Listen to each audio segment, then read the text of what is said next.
Yeah. Y'all already know what it is. It's that time again. Every Tuesday, we like to do this thing called Heart of the City, where we take you around all New York City area sports. Me and my big bro, Mr. Coach Ed Gladney, you know what I'm saying? We coming in to get it in. Got a lot on deck today. Yankees, man. Yankees continue to struggle in action tonight against the Seattle Mariners. Mets doing battle with the Houston Astros. We'll keep a close eye on those two games as they're in action. A lot of NBA trade rumors. NBA draft is coming up this Thursday. Of course, the Nets with 2 picks in the first round. The Knicks, of course, always involved in most NBA trade rumors.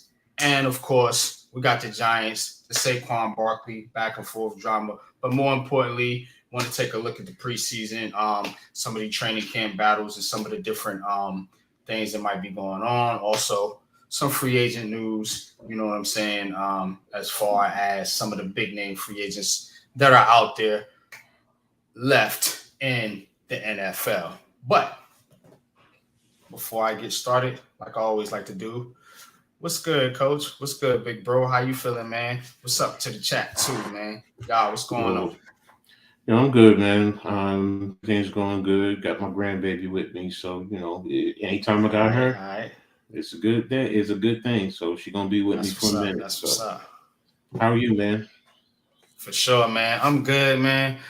I'm good and dandy. A little tired, man, but we be grinding through these things. You know what I'm saying? Heavy work schedule, man, but I'm glad to be back, man, for Heart of the City, man.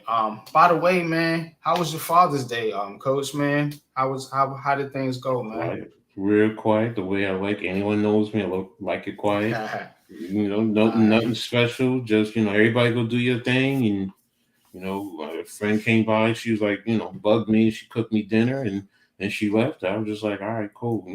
I ain't gonna argue with that. And kids wish me happy Father's Day.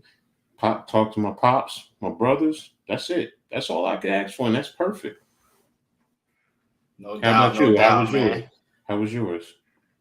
It was good. What's good? What's up, Mitch, man? I see you, man. What's good with you, man? Appreciate you stopping by the show, man. And yes, we do this for our fallen brother, man, Mr. Jeffrey T85. And you know what it is, man. But yeah, man, everything was good, Coach. Like quiet, like you said, not too much going on, but definitely, man. This feels good, man. To be back, man, and to kind of talk sports, man. But yeah, man. Let's get into it, man. So Yankees right now. Let me take a look here. Yankees 3-1, bottom of the 6. They have been struggling, man. They've been struggling mightily, man. Getting swept by the Sox. And that's nasty, man. That's nasty work, man. Losing to Boston, any Boston team that you lose to as a New Yorker should make you feel not so good. Just to keep it 100 with you, man. You know what I'm saying? But like I said, Yankees, man, back in action, man. They've been struggling a little bit. The Mets been struggling, of course, as well. They are 0-0 right now, and the going into the bottom of the third against the Astros. But I really want to get into some of this NBA news, man. A lot of NBA stuff, man. I see you, Mitch, man. Yeah, excited for the draft on Thursdays, man. On Thursday, yeah, definitely, man. It's a lot going on. A lot of rumors, a lot of positioning that could be going on. And, of course, the big news is Bradley Beal, man. Man. Teaming up with Kevin Durant. Sending Chris Paul back to the Wizards, man. Couple draft picks, man. Phoenix is all in now. I mean, if you're the Phoenix Suns, if you're a Suns fan, If there's any out there, you gotta be a little bit nervous. Only because are you better than the Denver Nuggets? Are you better than the Nuggets? Now, with Bradley Beal moving on. Now, this is one thing to where it relates to our teams, Coach, is because now, since this didn't happen, Kyle Kuzma has opted out. And you could also look at a guy like Kristaps Porzingis being on the table as a possible trade chip. What's good, Bookends? What's good, man? Appreciate you coming through, man. Appreciate you stopping by, man. What do you think about possible getting a guy like a Kyle Kuzma? For the Knicks? Becoming a free agent now. For the Knicks. I'm talking about the Knicks now.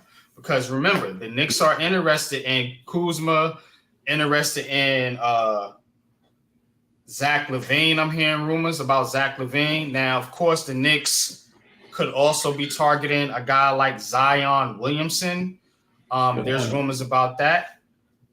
Mitch even gave me one. Mitch gave me one too about Ayton for Mitchell Robinson and Josh Hart. I'm just like, no. If you said Mitchell for Ayton, I might consider that. But once you put in Josh Hart, no. Here's what I'm saying about the rumors. I get it. I understand. I really do. Zion, no. What's up, Breezy? Breezy, what's good, man? I'm gonna send you the link in the Twitter chat. We're gonna chop it up, man, for a minute, man. But I'm gonna let some guests on here in a little bit. But go ahead, Coach. As far as Zion, no. I mean, right now, it's way too much with Zion. You got his injury situation, which I really don't like getting too much into injuries, but I have to factor it in. His shape. I mean, what type of shape is he in? Really? Because we've seen that. You got the new baby, which congratulations to that. But then you got this chick who, he hit on the side, and all of a sudden now she's, all in love with him and all this stuff. And now she's putting the laundry out there. And it's like, one. What's good, Earl? What's good with you? What's up, Earl? You know the game, shorty. Come on, man. You know the game. Don't let the feelings get caught up in you, man. I mean, if he talk about I love you, come on, man. You got to take that with a grain of salt. He's an NBA player. Come on, man. And now you have to also, and I'm not trying to. But look at it from a basketball standpoint, though. Like, how do you feel? Like, how would he fit in as a basketball player? Because Zion Williamson, I mean, he is one of the better basketball players in the league. I mean, the dude was putting up monster numbers before he got hurt. The problem is, of course, he stays hurt. What's good, Philly Halftime? What's good with you, man? Appreciate you coming through. Halftime. What you think about that, Coach? So I'm going to say this. Standpoint. From a basketball perspective, are you saying Zion Williamson right now, as it currently stands, is better than Julius Randle? And you know me, when it comes to Julius Randle, how I feel about him. Are you saying that because Julius brings a whole lot more than, number one, he can handle the rock for the most part. He does run into traps, but he can still help bring the ball up. Zion, I haven't seen him enough to do that. So, I mean, I don't follow the Pelicans, so I don't know if he can do that on a regular basis. His outside shot, I would take Julius's outside shot. Julius is a talented basketball player. He definitely is. But on the same token, there are issues with him where his transition from the offensive end to the defensive end, he's lackadaisical. He's always ranting and raving and crying with the referees. If he would just shut up and get back on defense, really, I probably wouldn't be as harsh as I am with him.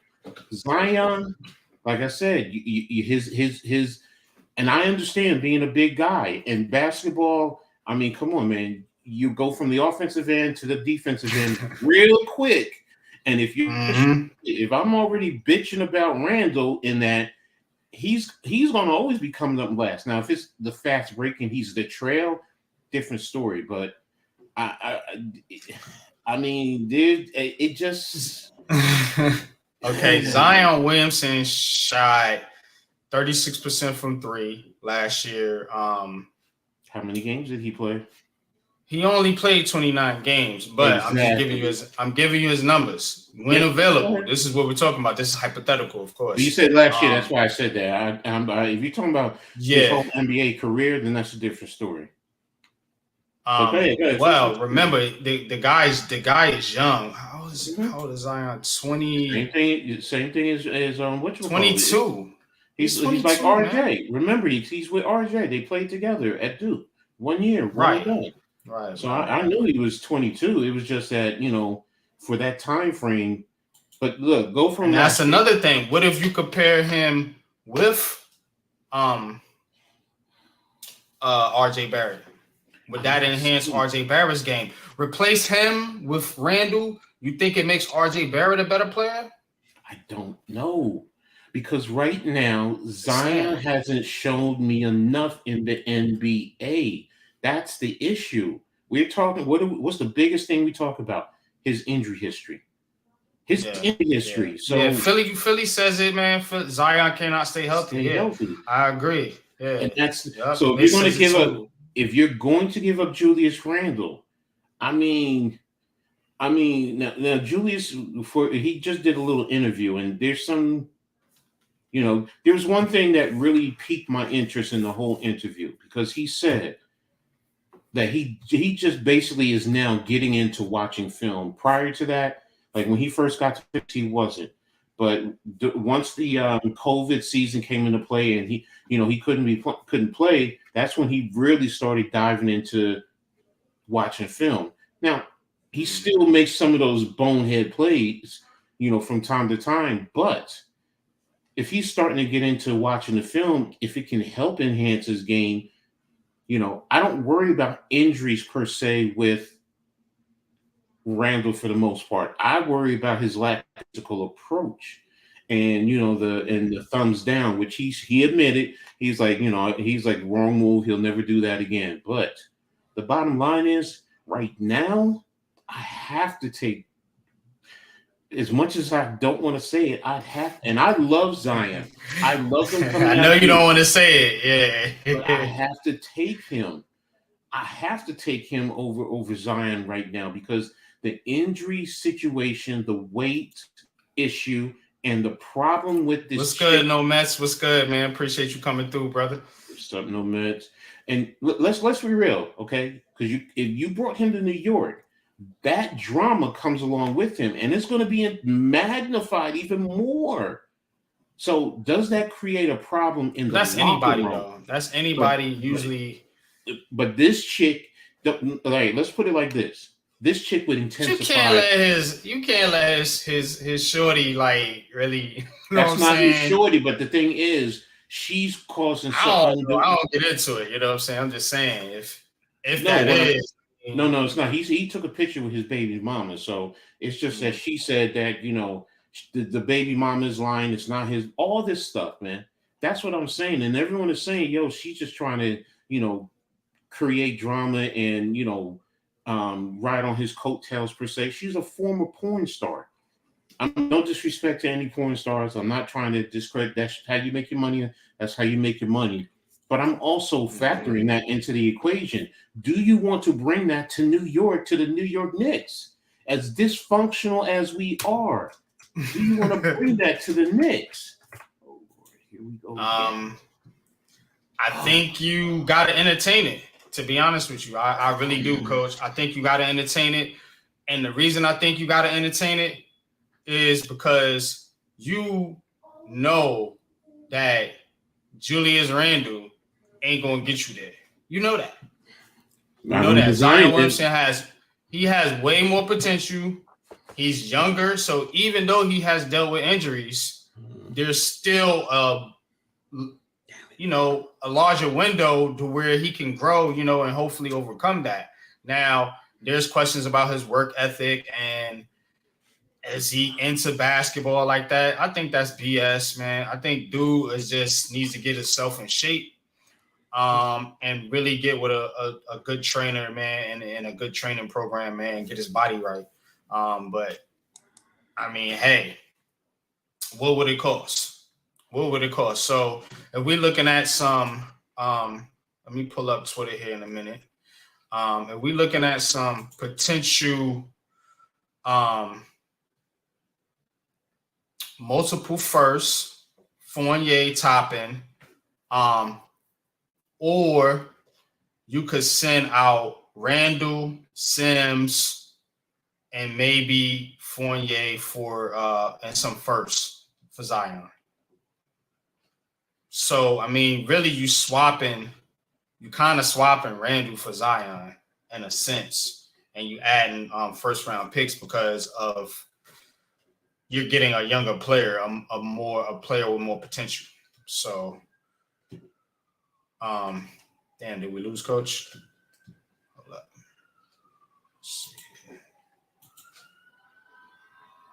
All right, he'll be back in a minute. But also rumors out there about a potential Dame Lillard to the Brooklyn Nets. The Brooklyn Nets could possibly move one, if not both of their first round picks in a swap for Dame Lillard. Now, the Dame Lillard news is heating up because of Bradley Beal getting moved. You know, some of the stars are starting to, you know, as we're coming up on the NBA draft and NBA free agency, you're starting to hear some of these names get linked to other teams. Of course, Chris Paul was in that trade. He could get bought out. Possibly could end up with the Lakers or Clippers. So that could put them out of the Dame Dash. I don't know how I call it, dude. Dame Dash. The Dame Lillard sweepstakes. So. I'm sorry. I'm at the switch over to the laptop. Nah, you good, Coach. I was just getting into Dame Lillard a little bit, though. Dame Lillard, if... Like I said, some of these names are starting to drop off. You had the Bill news, Chris Paul, you know, possibly getting bought out, possibly ended up with the Lakers or Clippers. That would take him off the table. And then you will possibly see Lillard be out there. He could move to the Nets, is what I'm hearing, or maybe the Miami Heat. They kind of getting pressured, but the Nets could offer a couple firsts. They could also put Claxton in the deal if they wanted to, and Cam Thomas. So that to me is kind of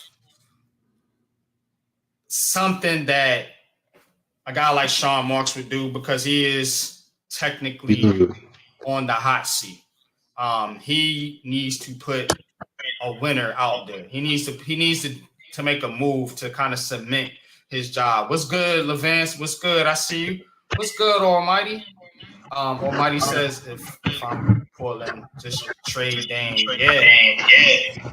He could possibly get traded, man. Oh, you got that go, Coach.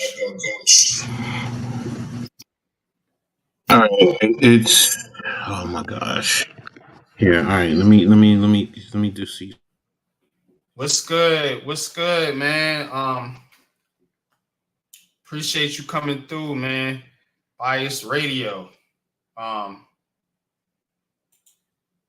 Almighty says keep that third pick. Yeah.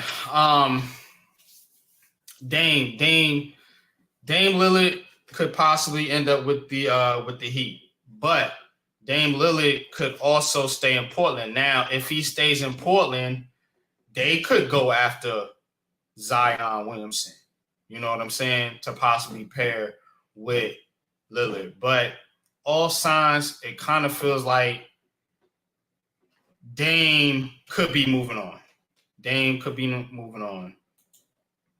Blaze, what's good? What's good, man? What's good, man? Appreciate you coming through, man. Please hit that like and subscribe button for your boy, man. You know what I'm saying? For me and Coach, man, we up here, you know what I'm saying, trying to get it in, man. Heart of the City. It's a Tuesday night, a slow Tuesday in mid-June, but we still bringing you the heat. Not the Miami Heat, but the unpopular opinion sports heat. You feel me? But Coach. Nah. You good now. You good. Yeah, but Dame Lillard, man, what you think about is it worth the Nets to trade for Dame Lillard? It's hard. Honestly. It's hard to sit here and say no when it probably makes a whole lot of sense. You need a scorer. I forgot who I was speaking to earlier. I said the two biggest things the Nets need, in my opinion, is consistent scorer, definitely a closer at crunch times, and rebounding. I mean, those are two of the things. You and Jeff used to always complain about that more than anything. So, yeah. So I get it, I understand, but on the flip side, are you selling the farm to get them? Because you just said, including Nicholas Claxton. So who's going to rebound for your team then? Where are you going to get your rebounding? Right. Now, yeah, they keep going back and forth with this Dame thing. You know what I'm saying? Like Almighty said, man, just trade the guy already. I mean, you keep with the back and forth. You know what I'm saying? So I don't know, man. Who knows? Well, Portland wants who the hell knows? Portland wants the most out of their package. So I get it in terms of trading. Now, Dame doesn't want to get traded. So that he said, trade the number 3 pick and get talent here. So that's the other thing. If he doesn't. He doesn't want to leave. I'm not trading 3. Yeah, I'm not trading 3. You know what I'm saying? But for Dame Lillard, or if you can bring in a superstar to pair up with him, you're not going to trade a draft pick for, and I don't know who. I'm just saying. Let's just say, for argument's sake, it's not going to happen. But let's just say Miami said, we'll give you Jimmy Butler for the number 3. You wouldn't pair Jimmy Butler and Dame Lillard together? That's my whole point. So it's. But look, man, does that make you a contender in the West? It depends on. You gotta look at the situation too. You see what I'm saying? And Mets brings up a good point. We can get into this. This Suns, the super team, KD, the shit continues. You know what I'm saying? I mean, it ain't his fault, but it is his fault. You know what I'm saying? Because look, man. I heard that the Nets, before they went for a Beal, right at the end of the season or towards the end of the season, they were trying to get Dallas to trade Kyrie. So I mean, Phoenix is all in. So now here's what I'm going to say about super teams. Okay, stop it, Mitch.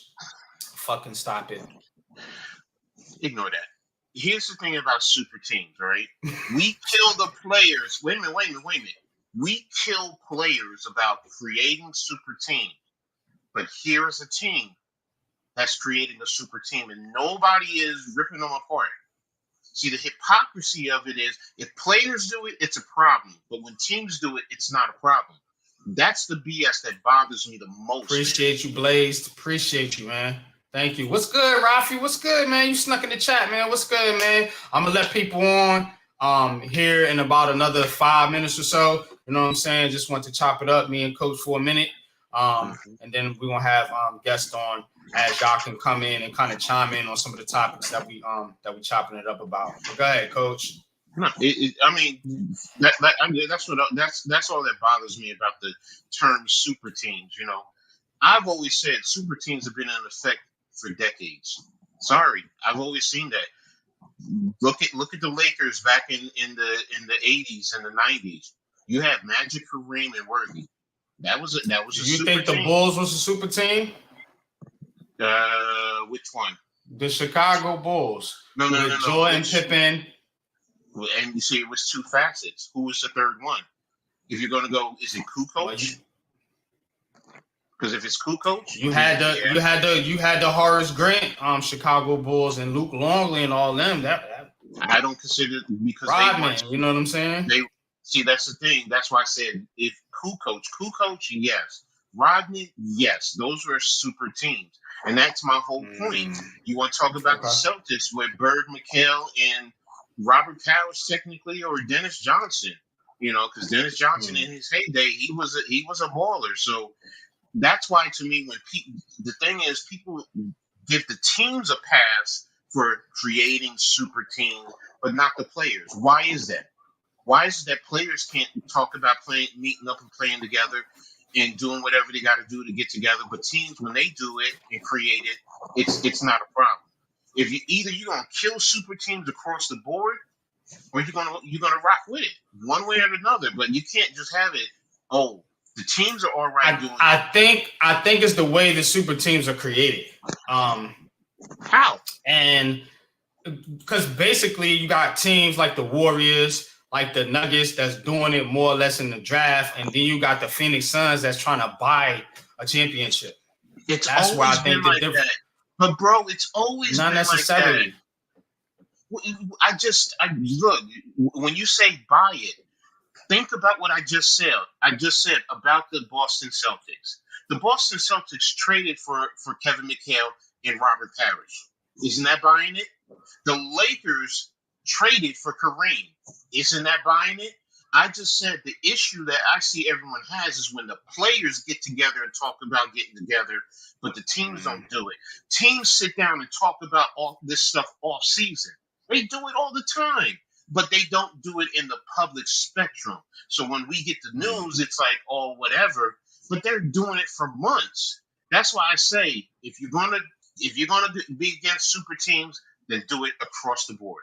But don't sit here because players do it because Chris Paul or Melo, they want to go play with LeBron or they want to play with their boy or whatever the case may be. But then again, when the teams do it, well, we want this player or that player, that's fine when you trade for it. But when they're free agents and they, go to their whatever, or they, whatever the case may be, oh, it's not a problem, man. For me, that's a problem. I just say, look, if it's business, if that's the way the business is, then rock with the business. There are a lot of victories now. Yeah. Oh, all right. Rafi says, Sixers doesn't need Ben Simmons and Doc Rivers. They need something better and bigger. Fuck the Sixers. Sorry, Mitch, but I don't like Philly.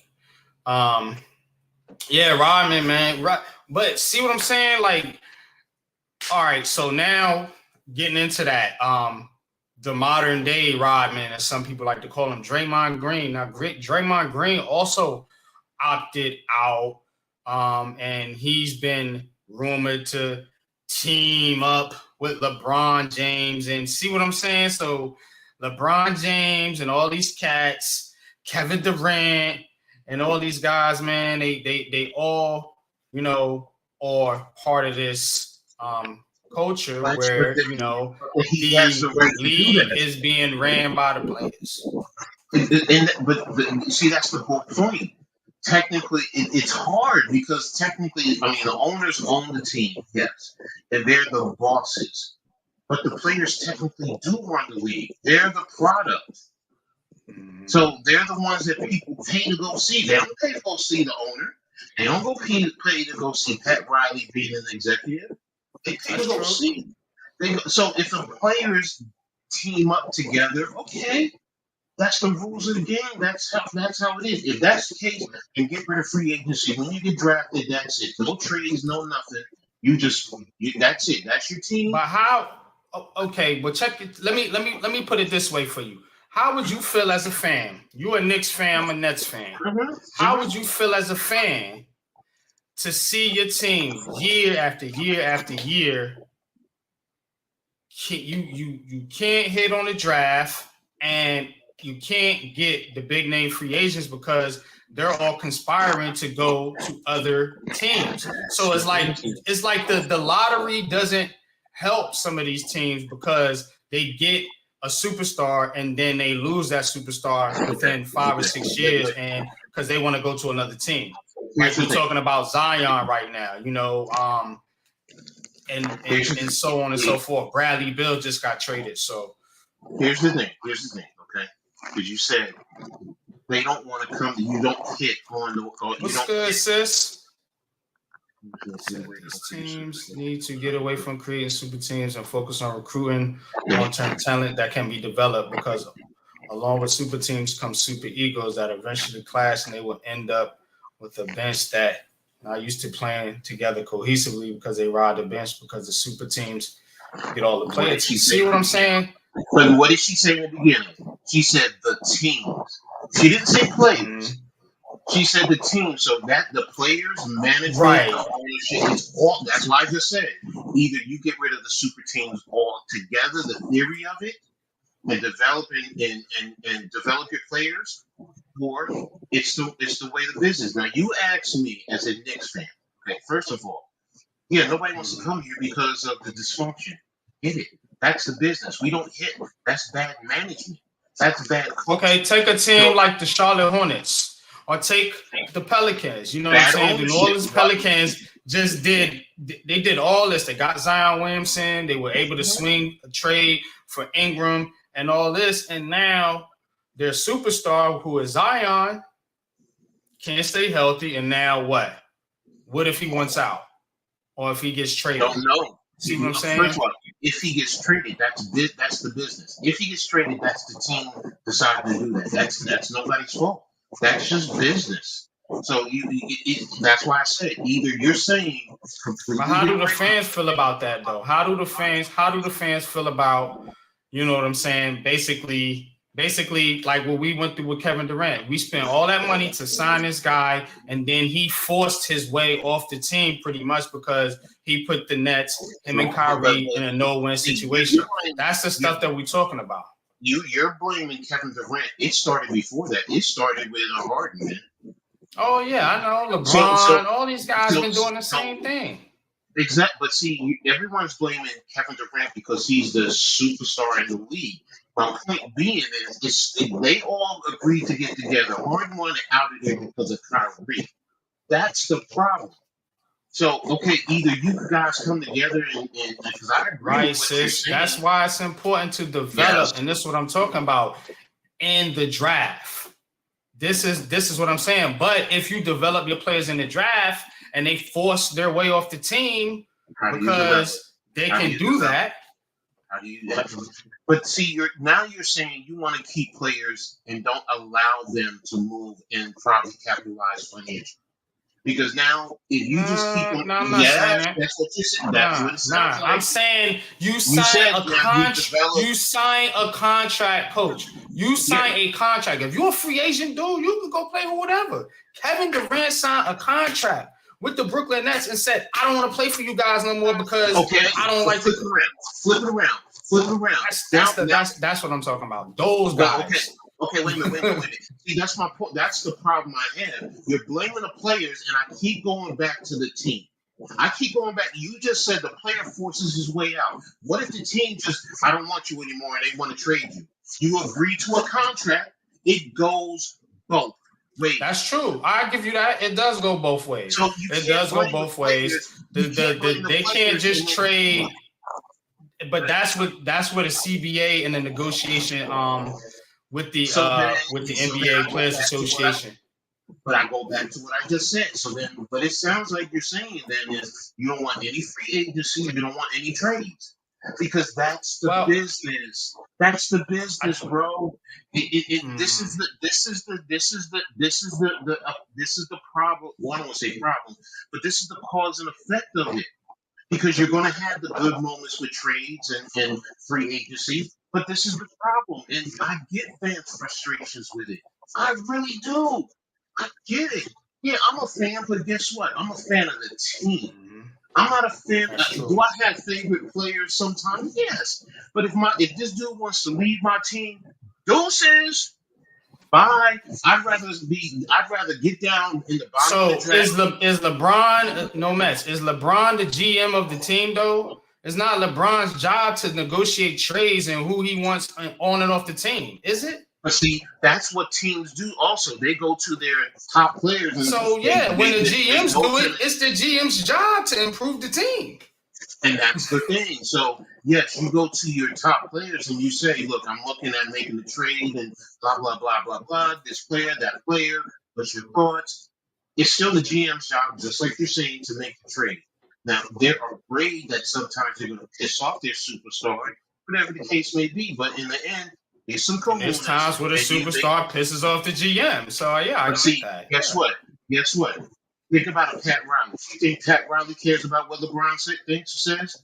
He'll come. He'll get his opinion, and he'll use that to think about it. But in the end, he knows the final decision is his. It's all about what he thinks and he says. So I get where you're going.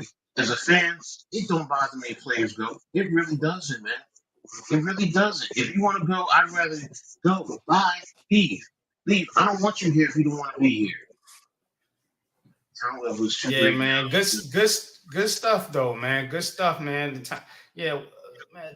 I get it, Mets. I get it, man. Super teams have been around, and teams have been formulated in different ways. But my only gripe with that is when you sign a contract and you go to your GM or whoever and you say, I want to be traded because I don't like this team. You know what I'm saying? So basically, you under contract. You signed a contract to do a job. You signed a contract to come paint my house. And then halfway in the middle of the house, you said, you know what? I can't really do nothing with this house. It's half painted, so but I'm just I want to move on. I want to get out this contract. Let's back up. Let's back up a second. But you just said the player goes to the GM and asks, even demands a trade. The team can still say no. The team can still say no. And that is the problem I have with this whole situation. That's the problem I have with the whole situation. Why is that a problem? If the team says no, I'm not trading you, you're gonna play out your contract. Why? You just said you have a contract. And then they threaten to hold out. And then now you got this whole and you're not getting paid. You hold out, you're not getting paid. So now you're losing money. But it disrupts your chemistry with the team and all that. It does. And the disgruntled player is there. Those are penalties. You got to play. Think about this. A disgruntled player is going to do the same exact thing. A disgruntled player is going to do the same exact thing. He's going to mess up the chemistry. He's going to cause drama. So you can't have it both ways. That's why I keep saying this. You can't have it both ways. This is the cause and effect of free agency and trades and all of this. Nobody talks about the good parts of it per se. When you run into situations like this, it becomes a problem. No, because you have the good parts of good trades. Sometimes both teams benefit. Sometimes one team gets over on another team. Sometimes you run into situations like this. Players, whatever. Man, come on, man. They're employees. They still do have a right to not want to be here if they don't want to work. The only thing is they're locked into a contract. Me personally, and this is my unpopular opinion. Every player to be playing on a 1-year contract in anything. If you want to get contracts, or if you can, do it in quarter periods throughout the season. Because now if a player don't want to be here, get rid of him. Get rid of him. Now let players have that creates the wild west and players are jumping from here to here. Guess what? That's business.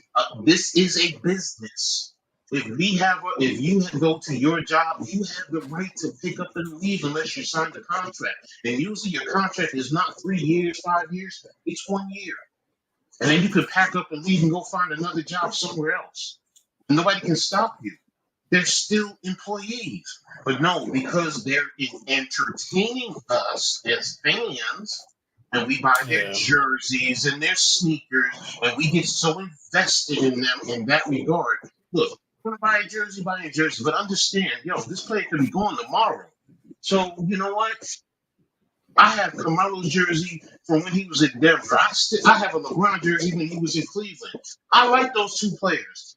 I understand what it is. If they were with the Knicks, Melo was with the Knicks. Great. When he left, okay, doesn't mean I don't like him. I'll see you at midcourt. I'm gonna beat you. Other than that, it's a business. And that's the thing with me. I look at it like that. It's a business. I don't get too caught up in it because it's not my emotions attached to it. And fans, we're emotional. We're emotional. And we get so invested there because we put that's true. we spend our money that we work for. I get it. Some of these ticket prices are astronomical, and some people can't go. And that's another thing too. The NBA is cracking down on that sitting out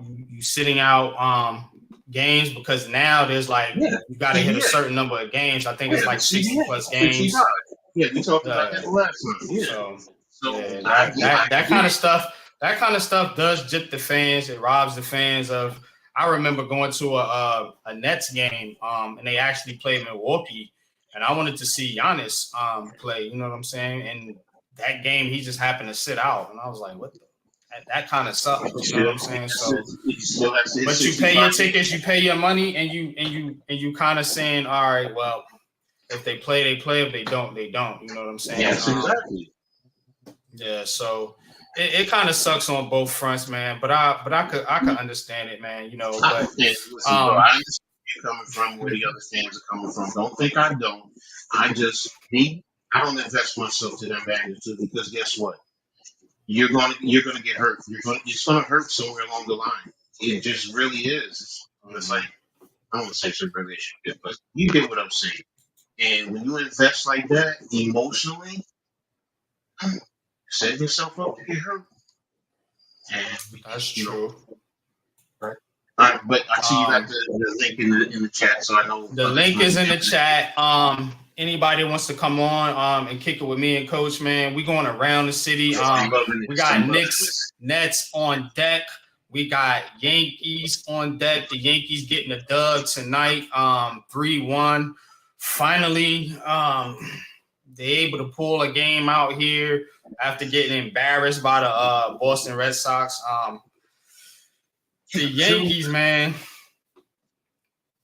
some things about the Yankees. They don't look very good without Aaron Judge. That's one. Number two, they don't get on base very well. It's a swing and miss team. Again, you got a bunch of power, no contact bats. Everybody's hitting for a low batting average. The on base percentages are horrific, and they just don't have a balanced team right now. I feel like, and yes. I'm done with Boom, but I'm also done with Brian Cashman. You need to go in a whole different direction. Don't just get rid of one and then say, all right, we're just going, because then you just pretty much pairing the guy up with the same philosophies. You need a whole new philosophy. You need to scrap this whole thing. You have too high of a payroll. You got what? $300 million players on your roster: Garrett Cole, Aaron Judge, Giancarlo Stanton. You got to do something with this team, man. You know what I'm saying? We talking about fans, Coach, you made a good point. Tampa Bay, one of the lowest payrolls in baseball, the best record in baseball. You know what I'm saying? The Yankees, who used to be excellent at developing their farm system, these guys coming out the farm system right now, they stink. You know what I'm saying? And the ones that were good, you got rid of them. So because you want to trade for these big names people. Carlos Rodon injured. Judge injured again. Stanton always injured. Garrett Cole showing some life finally this year. But outside of him, all these big name guys ain't getting it done. True. So true. And it's old to watch this team year after year after year put together almost the exact identical roster every year. The thing about it, though, is Michael K said there are so many teams that would love to be in the Yankees' position. Think about Kansas City Royals. Think about the Oakland A's. They're always at the bottom. So at least the Yankees are at least making the playoffs. It's not where we want it to be because we expect championship. Yankees fans, we're spoiled.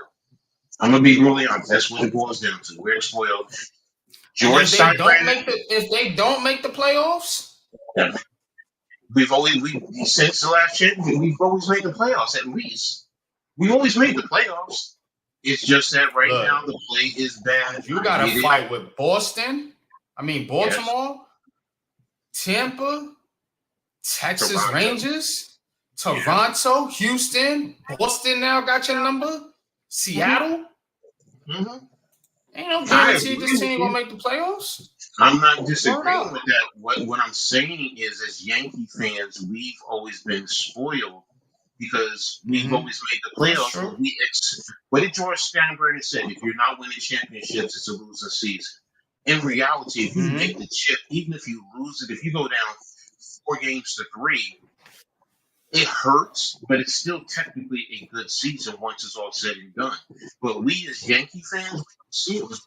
If you ain't winning the championship, it's a lost season, and that's the problem. And then now you just talked about the $300 million salaries, okay? What do most fans say? A lot of Yankees fans, I hear it all the time.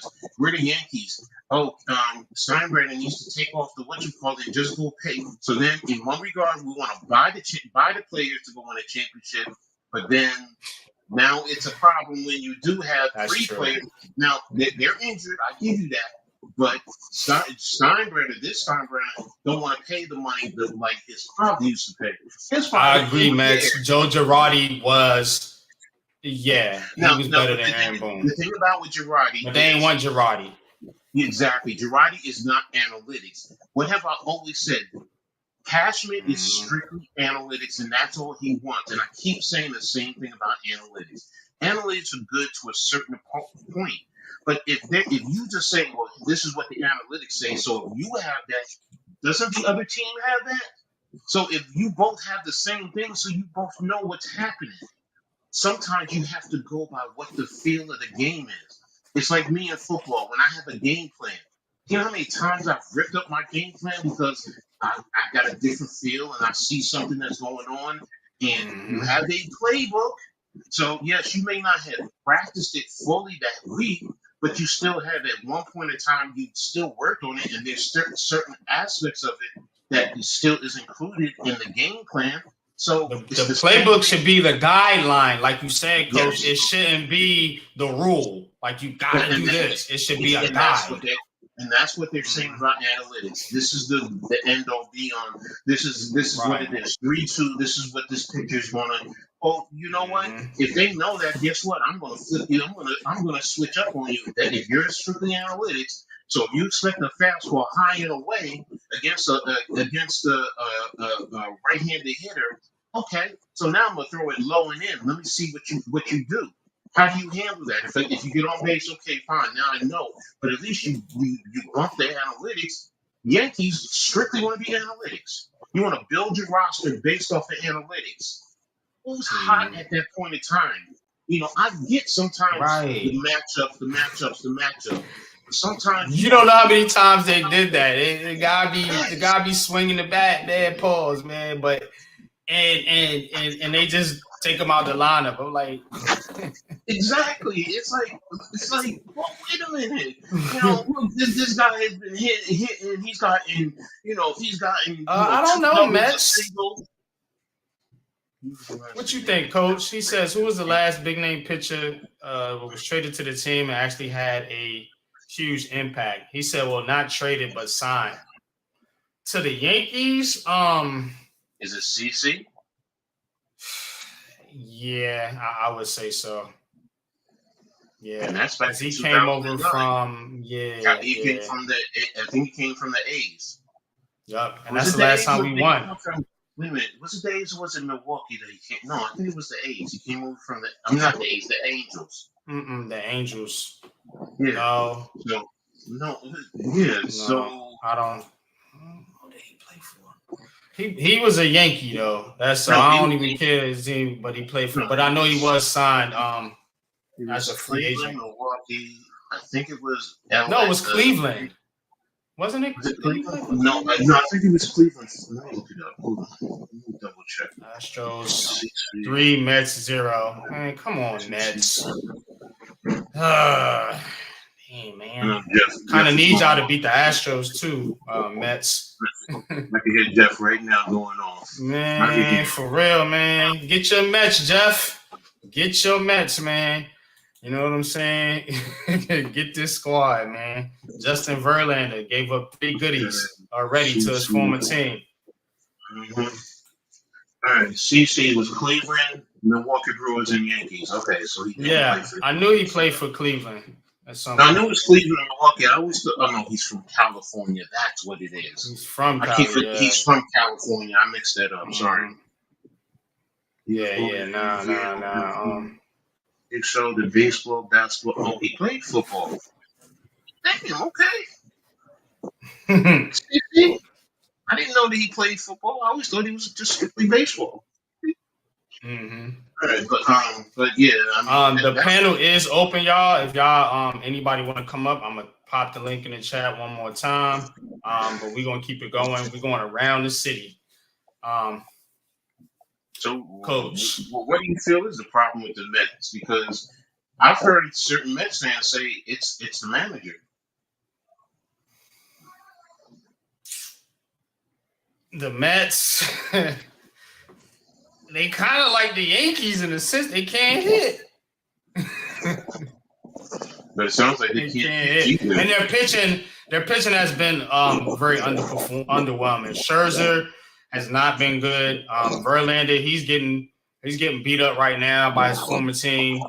It's not been good, and they have been hurt as well. They've been going through some injury issues there, but it's the same thing with the Mets, man. And a lot of the Mets, man, is they just aren't doing well against their division. Let me see what the standings in the Mets division record. I was looking at it earlier. What kind of feedback is it? Where is their division record at? It ain't good. No, Mets said the mics are giving feedback. What kind of feedback? Oh, that's what it is. Hold on. Is it my mic? Is it me?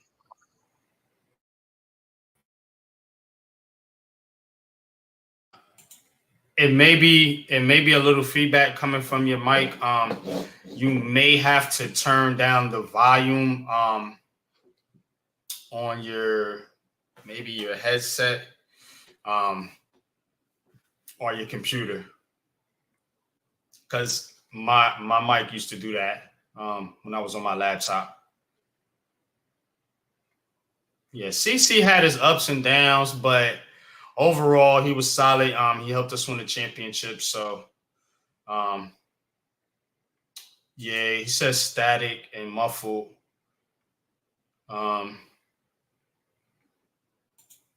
Yeah, I see him having a losing record too. I'm trying to figure out what their division record is though, because I'm pretty sure they've been getting knocked around in their division.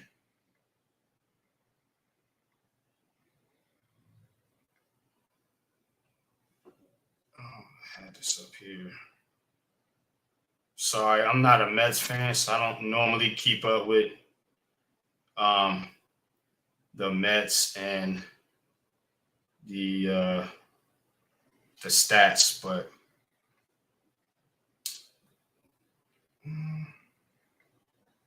yeah, see, right now they're behind the Marlins and the Phillies. He says my mic. Yes, he said it sounds staticky and muffled Through my laptop. Maybe so if you turn down the volume on your laptop, like the volume that you hear out of your headset, because it's crossing with your microphone. That's where the echo's coming from.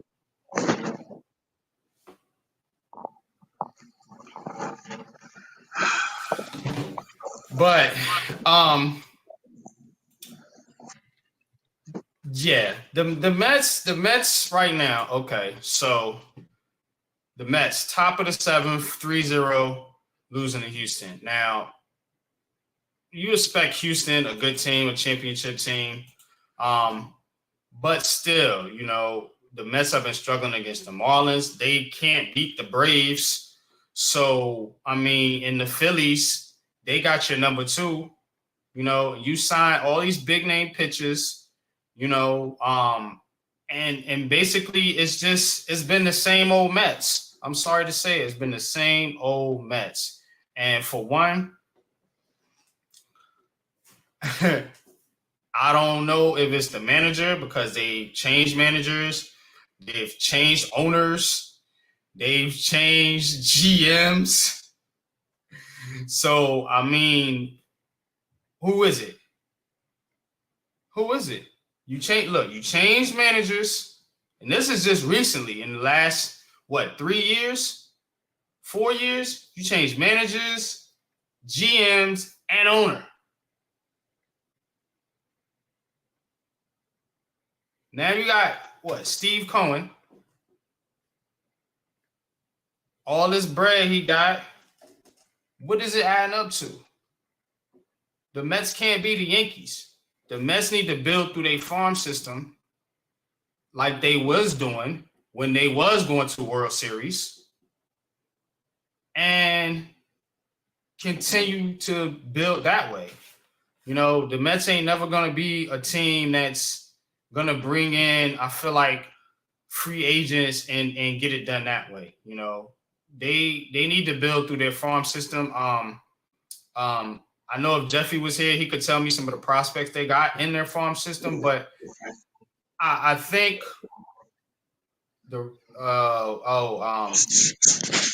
it says the Mets overall record, their last 21 games against the Phillies, 17 wins and 4 losses against the Phillies. How was it sounding now? Much better. Why can't I pull up their division record? I'm talking about this season. Advance. Yeah, let's see. Can you pull up the record in the division? Like them against the division? Let me see. Hold on. Let me see what I can. Oh, I think I got it. I think I got it.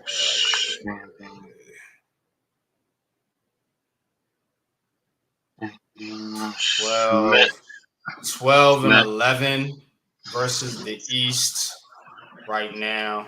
12 and 11 versus the East right now. 17 and 23 on the road. Last 20,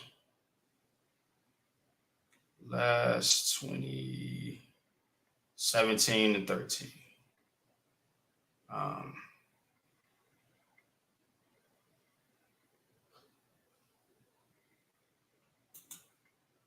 Runs.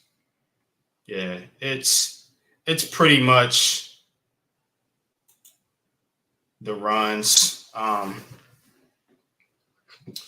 They're not scoring, man. They're not scoring enough runs, man, right now. I feel like, what's good, Mac? What's good, man? Appreciate you coming through, man. But yeah, LaVance, I was kind of talking about this year. I mean, they're 12 and 11, but their main obstacle has been the Atlanta Braves. And you gotta, because remember the Mets had that division lead and they lost it down the stretch to the Braves. And so that's been their biggest bugaboo is the Atlanta Braves. Now, conversely, the Yankees has been the Rays, right? So You got Rays, Braves. That's been New York's problem. You know what I'm saying? So, Coach, in your opinion, would you move on from Buck Showalter? He's only been a year and a half. It's only been a year and a half. So I mean, if that's the case, then you know who's going to want to really what credible manager is going to want to come here, because you're really not going to have the chance and the opportunity. Which goes back to what I was saying. It's New York. New York, we're spoiled. We expect, and I get it. Let me say, I get it. I don't think Mets fans are spoiled, though, Coach. Respectfully, I don't think. So why are we talking about? So why would we talk about getting rid of Buck Showalter? Because that's the only thing I can think of. I don't know, man. I'm trying to figure out what's the problem with this team. You know what I'm saying? Because they're not. Yeah, they have not been performing. That part I can't tell you. I don't break them down. I really don't get into the Mets, right. So it's hard for me. We'll move on from the Mets, but we're gonna get into football. I'm gonna get a little commercial break here, and then we're gonna get into the Giants off-season news, Jets, and NFL off-season news in general. I want to kind of preview some things, some free agents left out here. And still out there on the market, man. Some pretty good players, some pretty big names, and maybe possibly for the Giants, maybe possibly even for the Jets. So we'll get into that, man, right after this commercial break. Shadow Worlds Radio, a radio media outlet. The Read and Attack Show, Coach Ed's Amazing World of Sports. Go Travels, the go-to for all your sporting events. Wise Consulting Solutions, the wise choice for a better future. The Big Blue Crew, the best damn sports network on YouTube. All right. Appreciate Ms. Wise for that one. Let's get into a little bit of some football news. It's a little kind of dead out there, but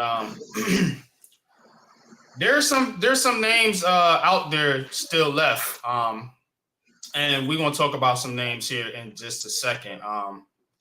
But ultimately, the Saquon Barkley news. What's good, Leaf man? What's good, man? Appreciate you coming through, brother. What's popping with you? What's going on? What's going on, Pop? Coach, what's going on? Leaf, how are you? I'm solid, man. I ain't get the.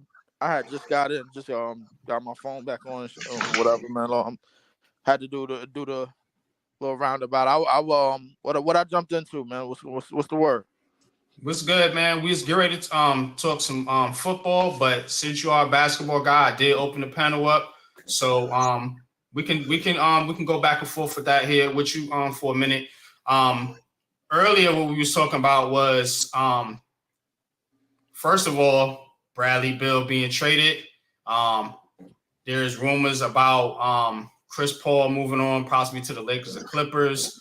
And also you got this Draymond Green situation. He opting out. Kyle Kuzma opting out. What you think about some of the news, the rumors as we coming up on the NBA draft here, man? Just a couple days, man. Thursday night, man. Right.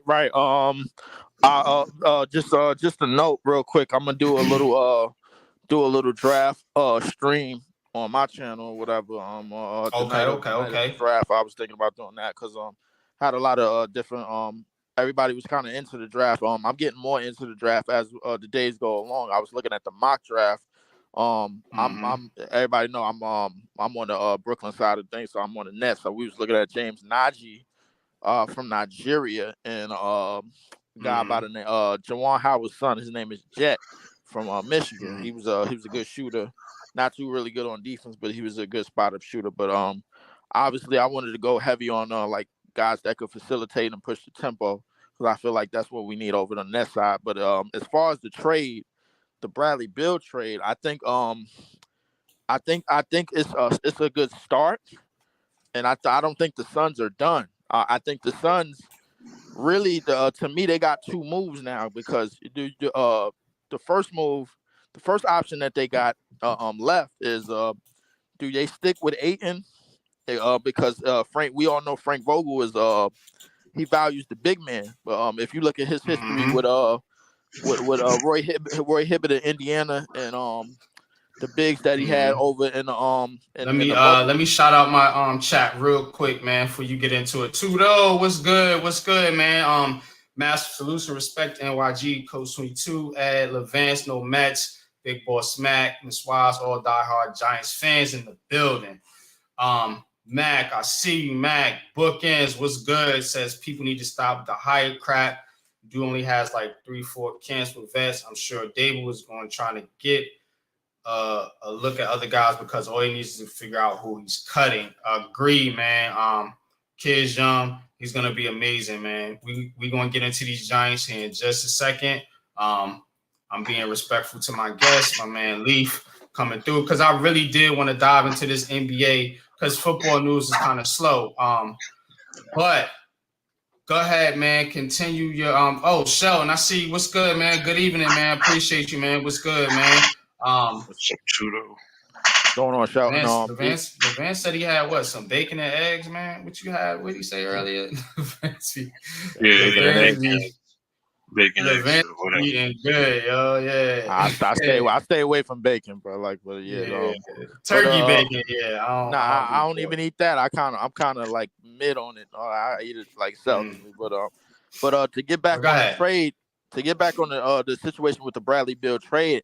I don't think the Suns are done yet. I think they got two options left. Do they stick with Ayton and kind of let Frank Vogel, utilize him the way he's supposed to be used because he do value the bigs, or do they trade him to try to get more depth to try to deepen a roster?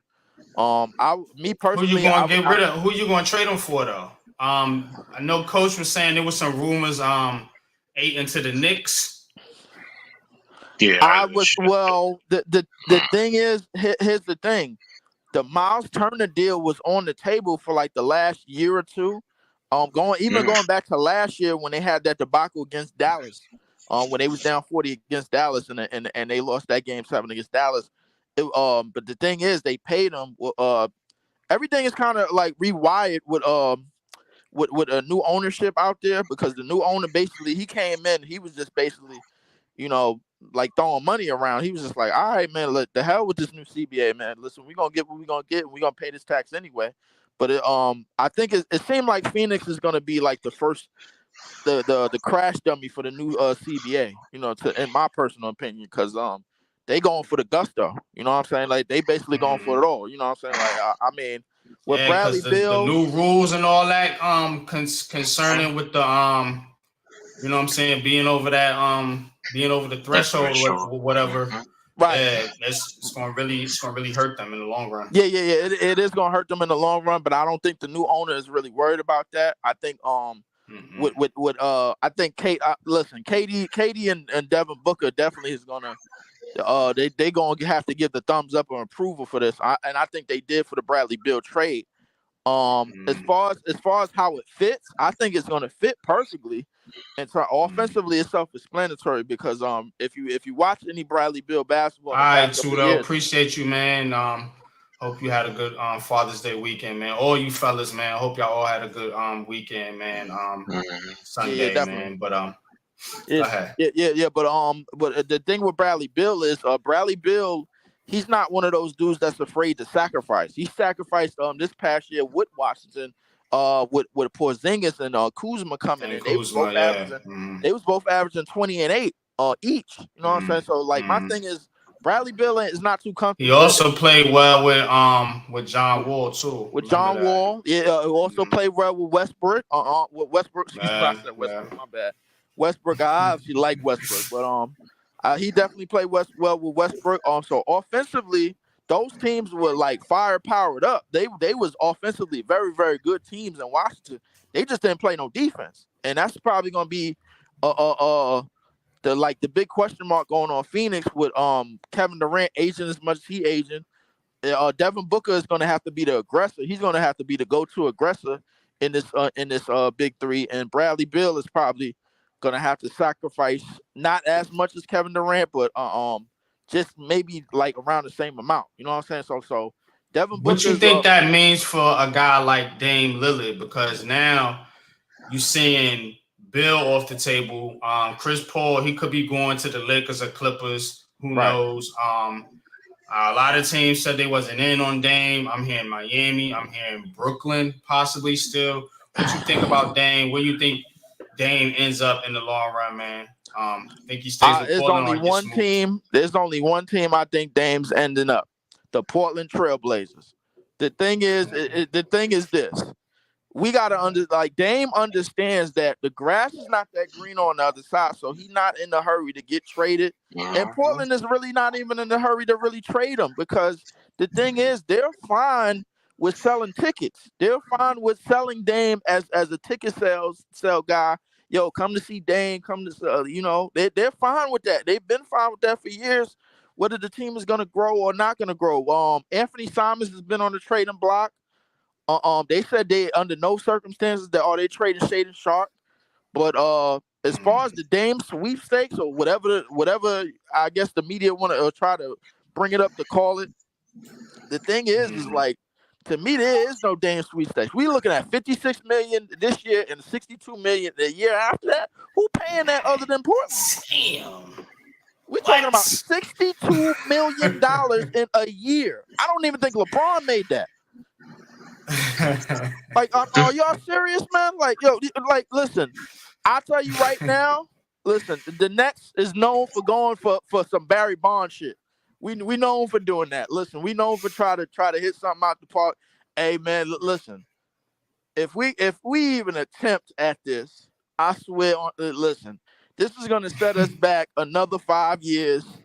Sean Marks trying to save his job, though, man. That's my thing. I think you got a desperate Marks GM, man. That's dangerous. It's very dangerous, Pop. But this is what I think Sean Marks need to do. I think Sean Marks need to sit his ass down, appreciate what the hell we got back in return for Kevin Durant and Kyrie, because it could have been worse. We could have been in the Jorge Gutierrez years.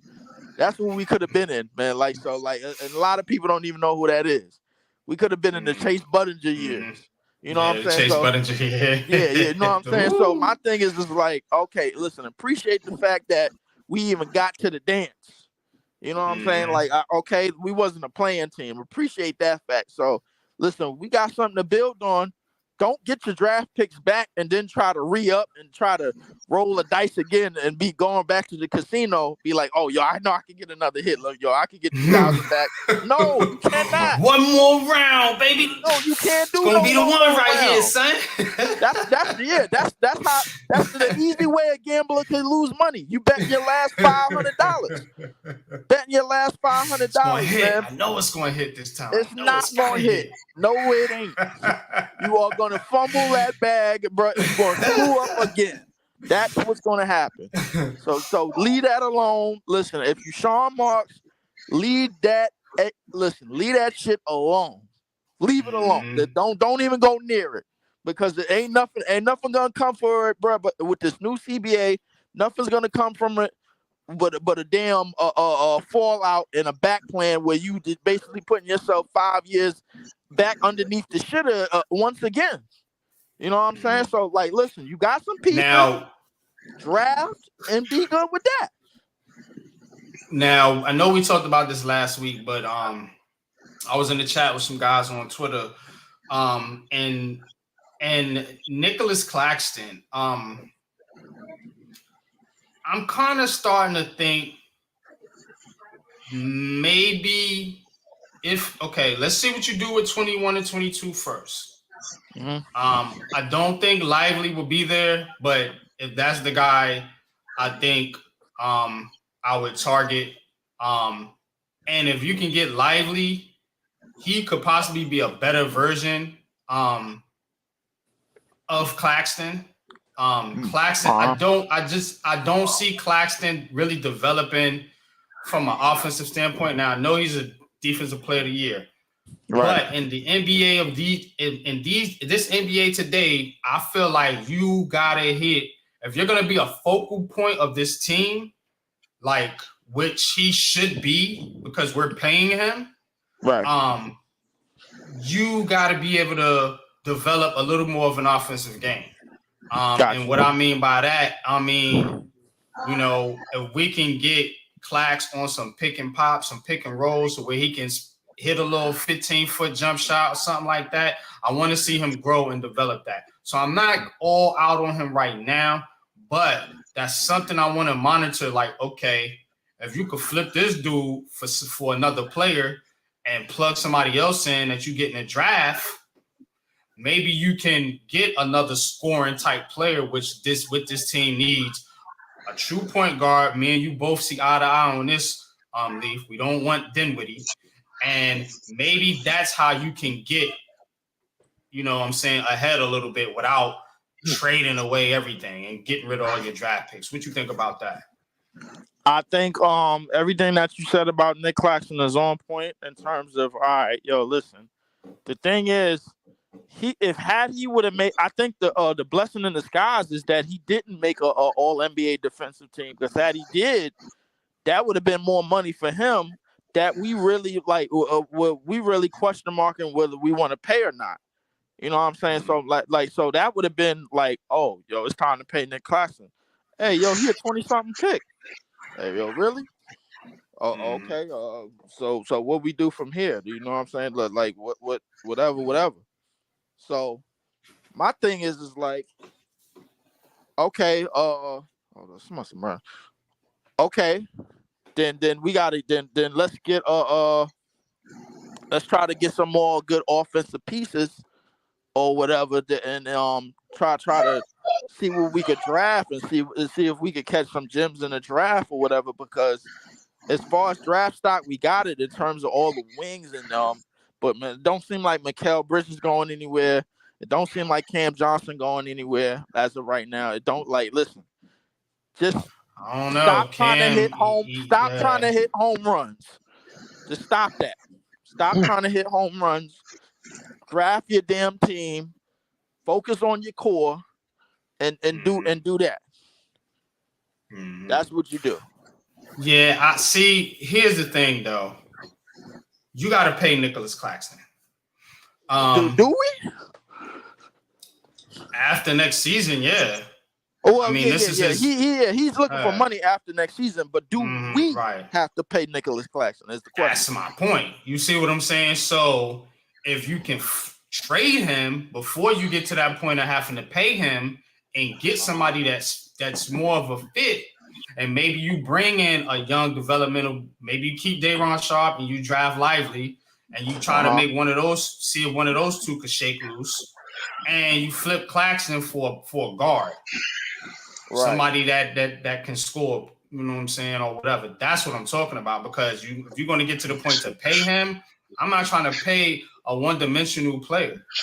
Yeah, me neither. I mean, especially in this day and age. And the thing is, right, I think, listen, if Claxton Claxton ain't going to turn out to be no space and pace player anyway, because the thing is, he could barely shoot free throws. So my thing is like, okay, listen, we're gonna have to re-up the big man position, some type of way. Try to get some offense. Try to get some guy that could, offensively, like put us in place to do some things. Even at the 5 position, whether we could get like a spot up shooter that got some wingspan that could block shots, get get rebound or two, space the defense out, space the centers out. Listen, that's fine. I don't know how. Listen, I don't even know what the plan is, to be honest with you. Coming into this year. I don't think Sean Marks has a plan, man. That's what I'm worried about. I don't think he does either. I really don't. But listen, I ain't gonna lie. Right now, listen, it's all in shambles. The Knicks look better than us right now. It is what it is. Unfortunately, they do. Yes, the Knicks look better than us right now, man. With everything they got going on. So yeah, Coach, I mean, well. As far as football goes, bro, like I'm gonna make this real quick and I'm gonna bump. Listen, I'm not I'm not a supporter of the Giants. I know you are. I'm not a supporter of the Jets. I know some people might be watching that.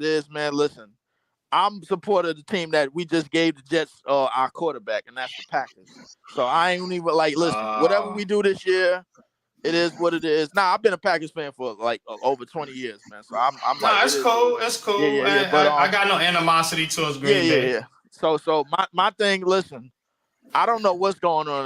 Listen, I gotta refocus on the NFL, but I'm gonna definitely do the draft Thursday night. I'm gonna do try to do a stream on my page, post your link in the chat. If you comment, I can make you a mod if I remember how to do it. Hold on. Wait. In the chat. Hold on. Let me see if I can do it. in the chat, the live chat, not the private chat. I think I can make you a mod, and then you can post your link if you can't post it. I think you gotta be I think YouTube says you gotta be a moderator to post links. Or if I can go to your page real quick, I can probably post it for you.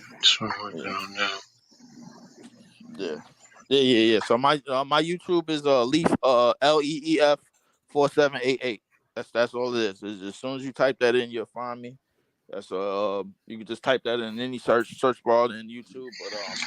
But definitely, man, we're gonna get back at it, man. Listen, this draft. Okay. Yeah. This draft. Yeah. Whatever. Yeah, we're gonna find something. Man. I don't know. We're gonna figure something out. I'm all out of options over here, man. Like, appreciate the time, though. I don't know. Yeah. Appreciate the time, though. Pop, appreciate it, Coach, man. No doubt, man.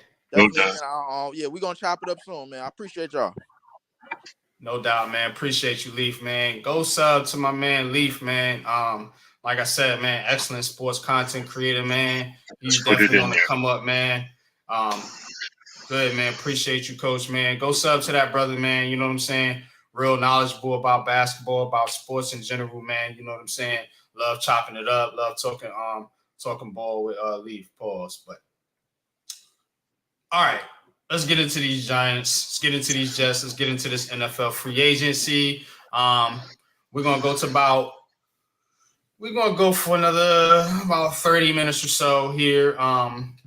Get into the Giants a little bit. You know, I know news is kind of slow on the Giants, man, but you know, there are some things kind of whispers around. First of all, I think Bookends put it in the chat earlier. Kind of the little noise about Jalen Hyatt. Saying he's struggling. He's not getting it. He's running with the third team. What you expect him to run with? What you expect him to do? He's a third round pick, and he's technically a third string wide receiver right now. You got Darius Slayton, who you just paid money. I don't care if you hate Slayton or not. He is going to play football for the Giants this year, and he's going to get the majority of the playing time at wide receiver because he is your highest paid receiver right now. Am I right or wrong, Coach? Because they didn't give Paris Campbell that much money. Or maybe it's Shepard. No, Shepard's on a 1 year proven deal. So yeah, it's Slayton. It's Darius Slayton right now. Kenny Galladay's gone. Kadarius Toney's gone. Jalen Hyatt's a third round pick. You didn't give Hodges that much money. Slayton's the highest paid receiver on the Giants. I have the Giants up now, so hold on. I can tell you in a second. Paris Campbell is 1-4.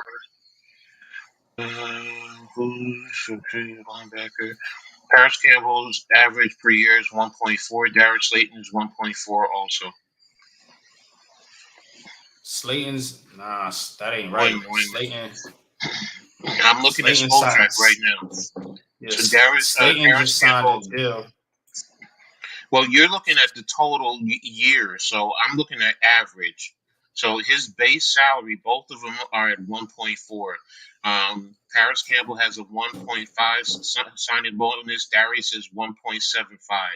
Their roster bonus is Paris Campbell is 1.7. Darius Giants are, Darius is 750. he Workout got bonus. 2 years, 12 million. Coach. I'm looking at Spotrac right now. That's what I'm going off of. Spotrac is wrong. Okay, I'm going to pull up over He the cap. just- I'll pull up over he the cap. just- Hold on, I don't care. I'll pull up over the cap. Yeah. Over Slayton, I think is. .com.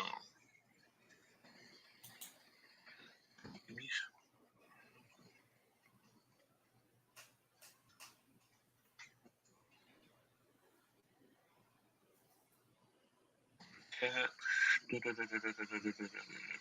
2 years trend. Average salary 6. Signing bonus 3.5. Due at signing. Guaranteed money 4.9. Yeah.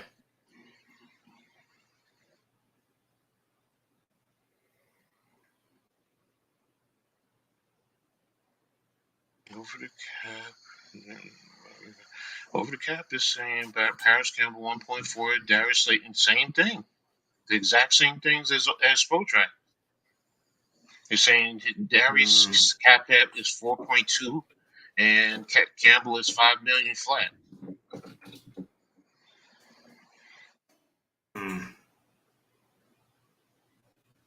So, but they're pretty much the same. It doesn't matter. Point being is Hyatt. So back to Hyatt.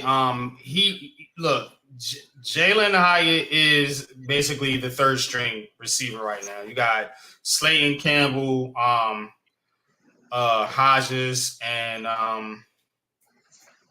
who am I forgetting? Oh yeah, Shepard. So Shepard and of course Wan'Dale Robinson when he gets back. So look, the kid is a rookie. He's young, but he's going to be coached in a system that is going to help him grow and help him get acclimated to the NFL because he's not being forced into action right away. Look, man, these people, they just reach, man. They reach, man, especially when it comes to the New York Giants. I heard somebody on the radio talking today as if Saquon Barkley has all the leverage in this contract negotiation. How? That's a franchise tag, dude. You talking about, man? Like, the Giants finally know what they're doing, man. And as far as Jalen Hyatt is concerned, don't panic. Do not panic. Because one thing is Daniel Jones is going to have receivers that he can spread the ball around with. Look, you got Campbell, Slayton, Hodges, Waller, Bellinger, Barkley, Breida. Shall I continue? I mean, so why are we worried about Jalen Hyatt right now? Why? One thing I just want to say for clarification, because I looked at Darius Slayton's contract. Next year, his cap hit is 7.75. So they backloaded his contract. That's backloaded it, yeah. That's what it is. So that's why when you look at both of them together, they're pretty much the same. Now, as far as Jalen Hyatt, Carl Banks said it best. What do you expect? And you just said it. He's supposed to be with the third string. He has to work his way up. And then on top of that, this is his third practice with the whole team. Third. So ran third string for like half a day, right? Yeah, calm down, relax. You know, I will say this. Didn't Victor Cruz come in and was at the bottom of the barrel when he came in to OTAs back when nobody was expecting him, and look what happened. What's the Aaron Rodgers saying? RELAX. Relax. Right. As far as Saquon Barkley, I just want to know this, okay? And I know some people say, well, as long as he doesn't play, he loses money once the season starts. but they still have to hold that money in case he does sign. Am I correct? Mm-hmm. Even when the season Mm-hmm. starts. So they're locked into $10.1 million that they cannot use. So what leverage does he hold? He's holding a $10.1 million, if I understand correctly. So that's still a factor. No, because he has to sign the tag.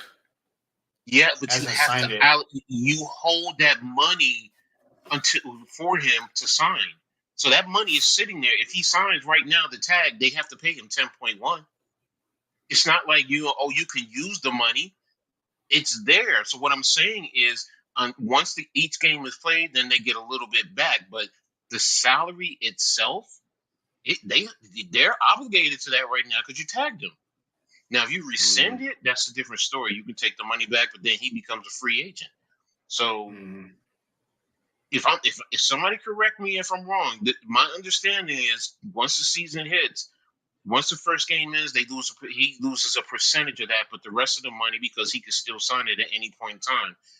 Or is there? I thought he had a certain date. It's a certain date. By the 17th, they have to.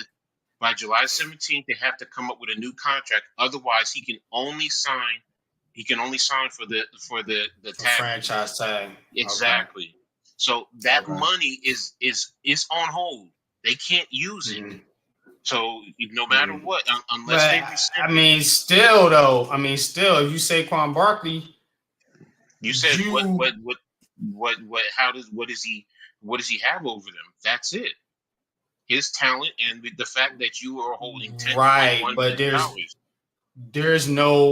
There's no reason for the Giants to be pressured to get a deal done necessarily because, hey, guess what? You still got the tag to fall back on. What does Saquon Barkley have to fall back on? He either plays or he loses money. Okay, but it's still his talent. It's still his talent. How's his talent any good if he doesn't play? If he says, okay, I'm not going to sign a franchise tag, which he has said he's not going to, and they can't get this deal done, and he sits out, how is that helping Saquon Barkley? It doesn't hurt the Giants. To a degree. Like you said, they're going to end up getting the money back anyway, even if he doesn't. Yes. What I'm saying is he's a key piece to the puzzle. So you lose that key piece. It now changes the pressure and puts it somewhere else as opposed to, you know what, to the opposition, I mean. Now, if you don't have Saquon Barkley, you in turn, in some regards, you're not going to fear the running game as much as if Saquon is back there. Yes, the thought of him is great, is good. But do we really? Yeah, I'm not. Yeah, we're not doing that. So, we're not doing the Eric Gray Saquon Barkley comparison. No. I'm not here to do. I'm not here to discredit Saquon Barkley. What I'm saying in media pundits. Let me be clear real quick. Media pundits are saying basically that the Giants are backed up in the corner because because of Saquon Barkley's situation. You know what I'm saying? No. That's BS. No, I don't. Yeah, see, I'm with you there. What I mean by is, you know what?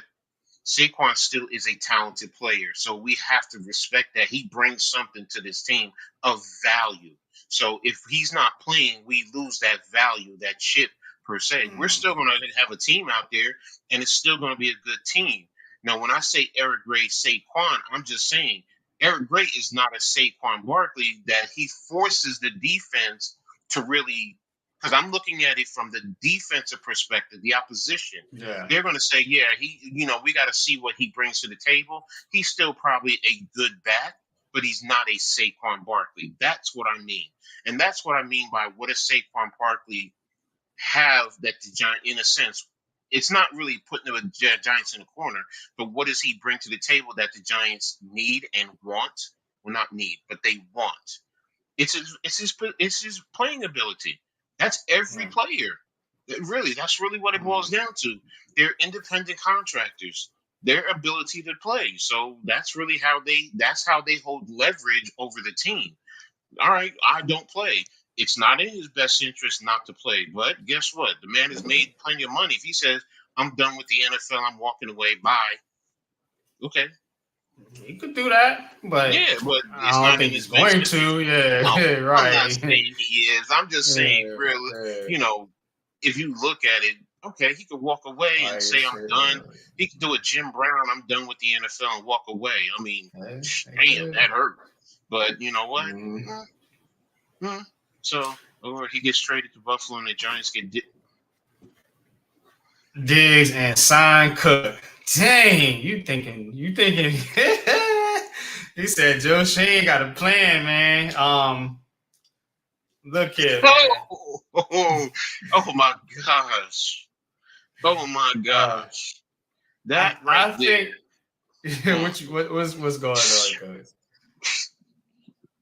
What you think about that, man? What Matt said? Oh my gosh. Well, let's say this, okay? Just the fact that you would bring Stephon Diggs in with Waller and Campbell and Slate and Hodgins, just alone right there, that receiving core would then be elevated. And then Dalvin Cook, okay, he's still a good running back in this league. So yes, you have to respect that part. So now it changes the whole offense so much more. That's why I just said, oh my gosh. Realistically, we all know that can't happen because it's going to cost too much money, which the Giants don't have. Unless Dalvin Cook says, I'll play for the veteran minimum. Stephon Diggs is making what? Because him and Saquon, when Saquon is 10-1, isn't Diggs like 14, 15 mil? G's up there. So I don't even think we could get him for Saquon alone. You'd have to trade someone else along with him. You know, yeah, I'm just saying. Gotta put somebody else in that deal. Yeah. So I mean, it could happen. I mean, hypothetically, I mean, he does want out. It does seem like he wants out of Buffalo from everything I'm hearing. But why? You see, and see when stuff like this comes about, why would Stephon Diggs want out? We don't know what goes on in the locker room, bro. So I can't say. Right. We don't know. Yeah, so it could be something that the general manager, could be something that the head coach said to him. You're a piece of shit. You know, so you can't talk to me like that. You know how brothers will get. Yeah, that's true. That's true. And again, I'm being hypothetical, but I don't know. I mean, it could be that he wants more, targets, opportunities to capital. I don't know. I really don't know. He may not like how Dorsey is calling plays. I mean, I don't know. Last year, it's funny how all this is happening now with Daboll gone, right? Josh Allen regresses. Now Diggs wants out. Is Buffalo falling apart? I don't think they are, but I mean, hell, you got Miami creeping up on you, and the Jets. Who knows what they're going to do with Aaron Rodgers? So I be thinking to myself sometimes, like, damn, is Buffalo kind of slipping a little bit? I don't think so. No, but maybe.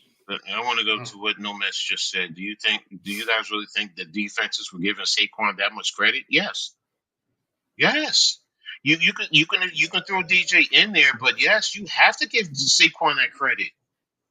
You have to respect him. He does change the dynamics of the game.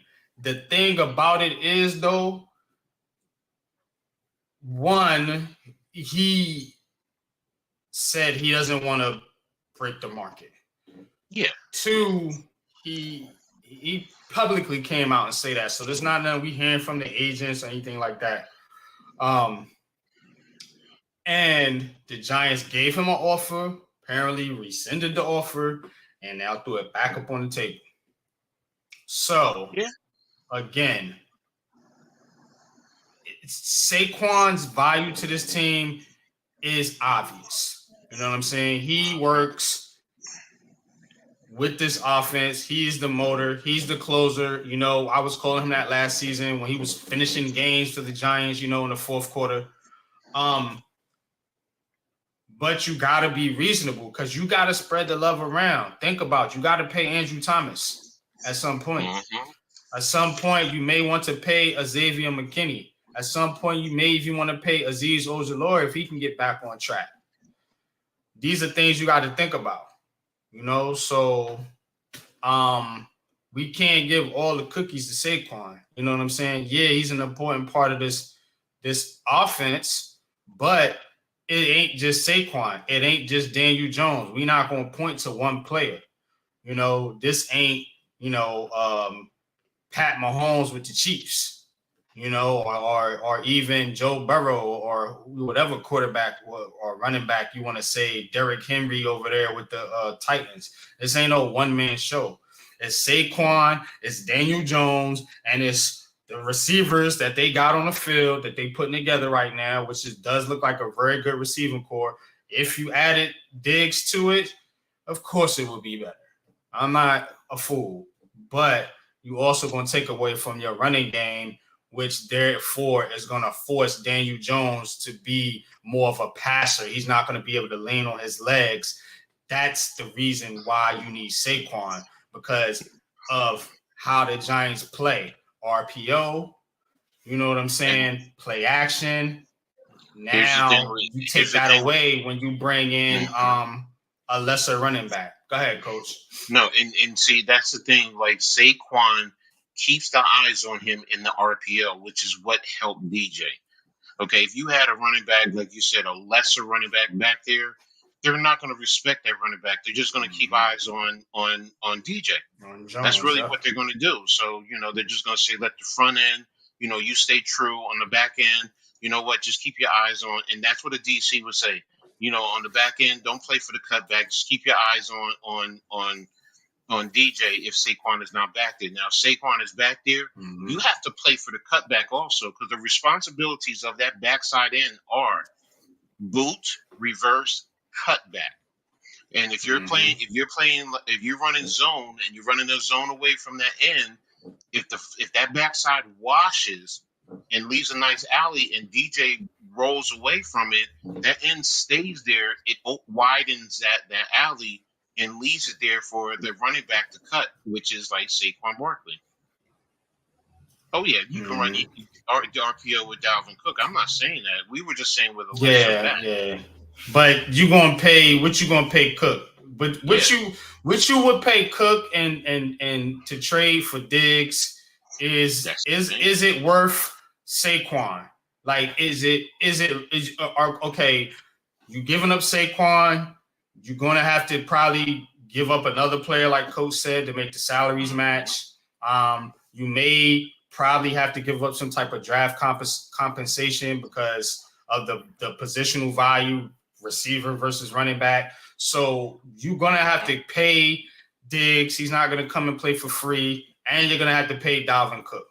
Is that worth? 9. Okay, so he would take 9.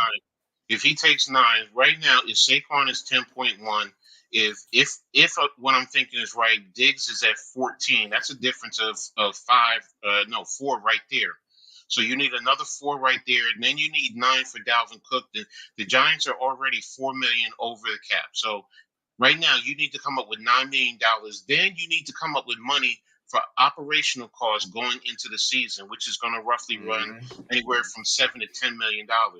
So that goes into now. Are you going to extend? Are you going to extend Leo? Are you going to extend Adoree? You're going to have to cut someone like Darnay and a couple other guys.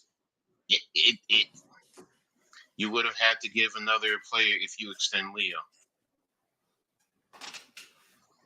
So it's a great thought. I love it. Don't get me wrong, but it takes more to get that done. It really does. Now let's go a different direction, okay? Free agents left on the market. You have this article was updated June 9th.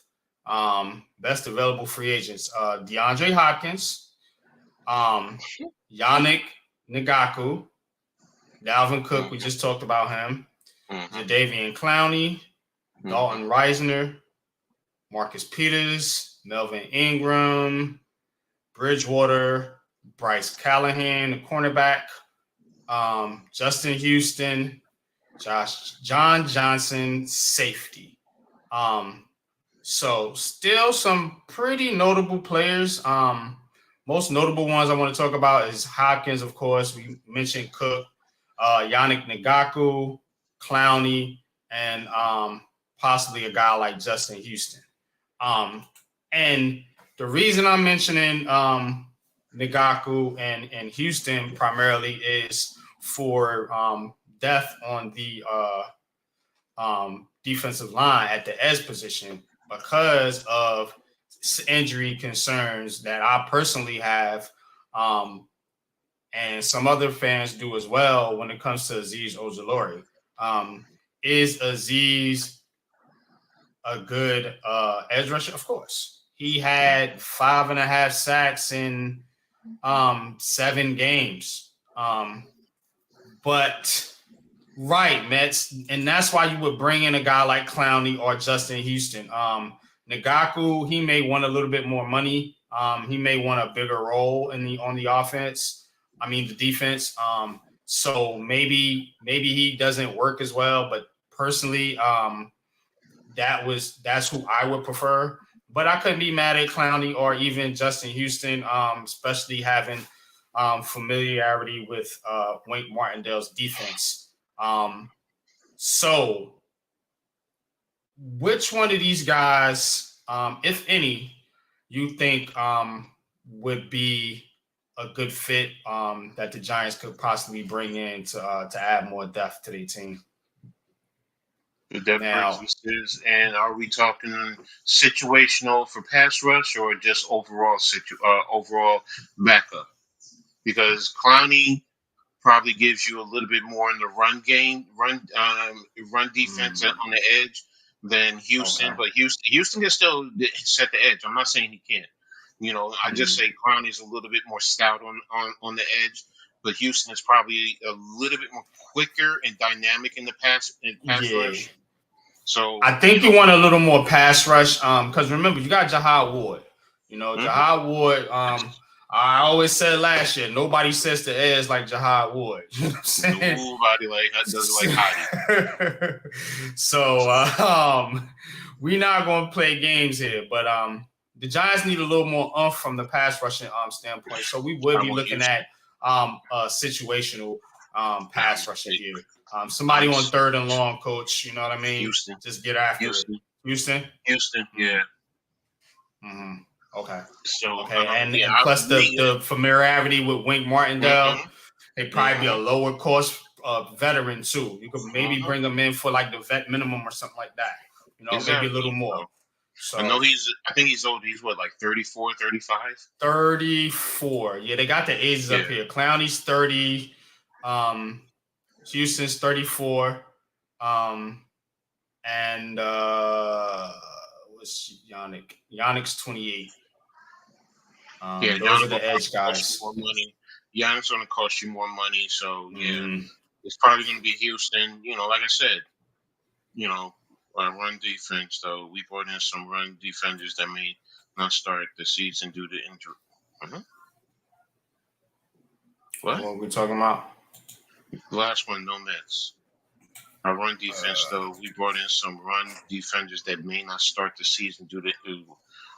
Okay, am I missing something? Because is not run defenders. Yeah, right. I don't think none of them injured. No Mets. Who injured? Who's injured? Robinson and Nacho. Yeah, my understanding the edges are good to go. So now we did have an injury.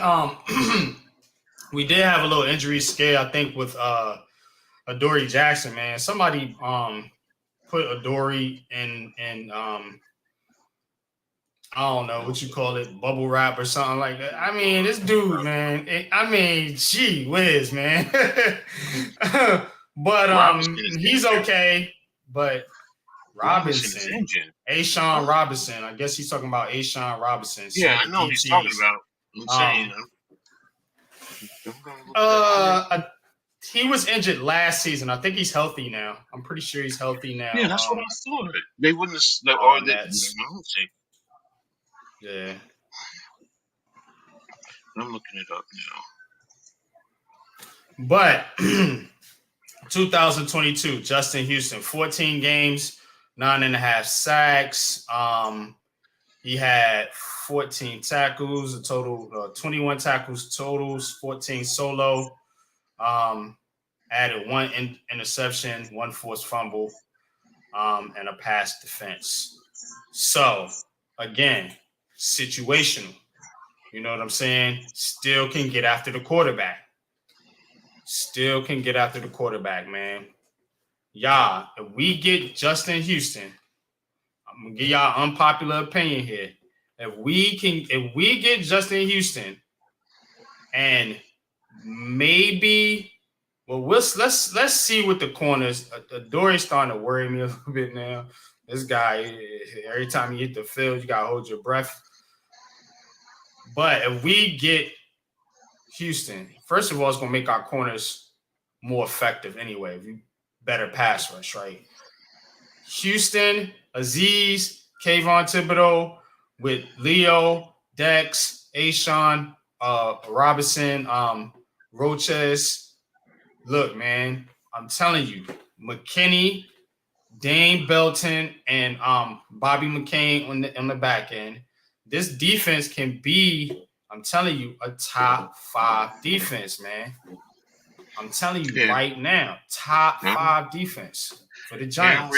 I'm reading something about Ashawn Robinson that was reported by May Ian not start Rappaport. the season. It says he should be healthy for the start of the off season. It says the start of the off season, which is now. That's why it's baffling me. I thought he was fine. Well, I don't know. If he ain't fine, he is coming in to be a sub. And you still got Roches, and you still got DJ Davison, and a couple other guys, Anderson, Butler. So, look, man, the depth on the D line is, and they got this kid. What's his name? They just drafted, Riley, big boy, Riley. Yeah, so yeah, I mean, so they'll be fine. Yeah, they'll be fine. But let's just see. McLeod too. Yeah, Nick McLeod. Justin Pinnock, man. Keep y'all on Justin Pinnock too, man. He could play an important role in this defense too, as a box safety. But yeah, I don't know what the deal is with Ashawn Robinson. But I wouldn't worry about it. You know what I'm saying? I wouldn't worry about it too much. Honestly, I really wouldn't worry about it too much. And I definitely think that that this D-line, this defense in general can be top 5 in the league. Now, couple things here. We talking about the free agents, right? So I had mentioned a couple other guys because we were talking about corners. So you got Marcus Peters. You got Bryce Callahan,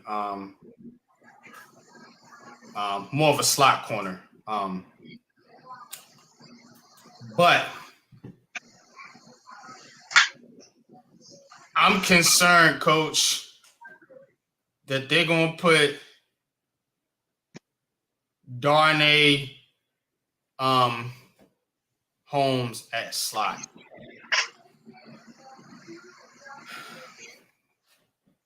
It looks like that's going to be the case.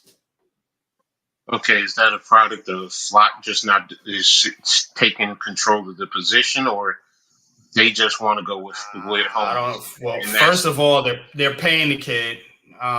We all talked about how much they could save if they just let him go, and he's still on the roster. We'll see what happens in training camp.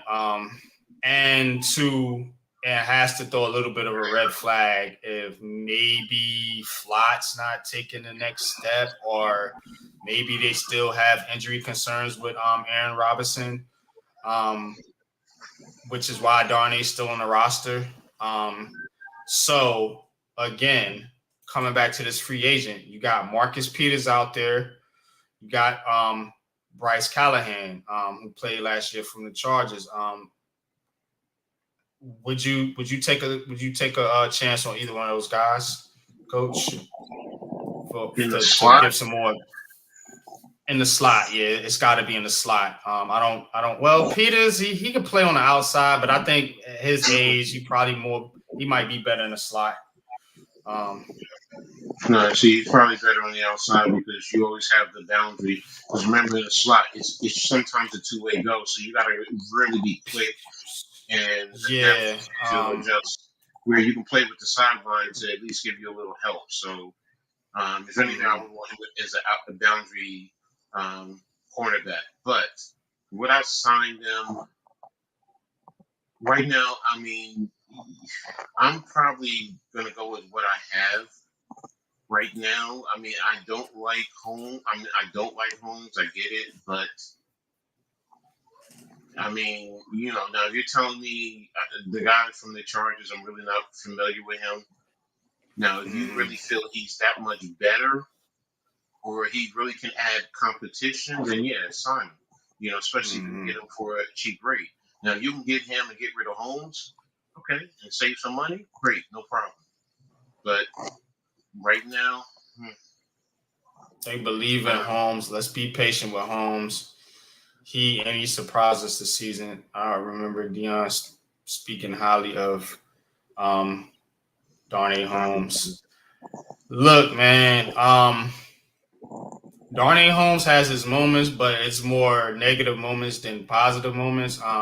He's usually being highlighted for either getting a penalty or just getting flat out toasted. And to be honest, I thought they were going like the taller, more speedy corner route. Darnay Holmes it's like 5'9", and he has his moments, man. But look, man, you paying this guy $2-something million or whatever it is, or 2.9 million or whatever. He's in his, what is this? His fourth year, going into his fourth year, Coach. Yeah, I think.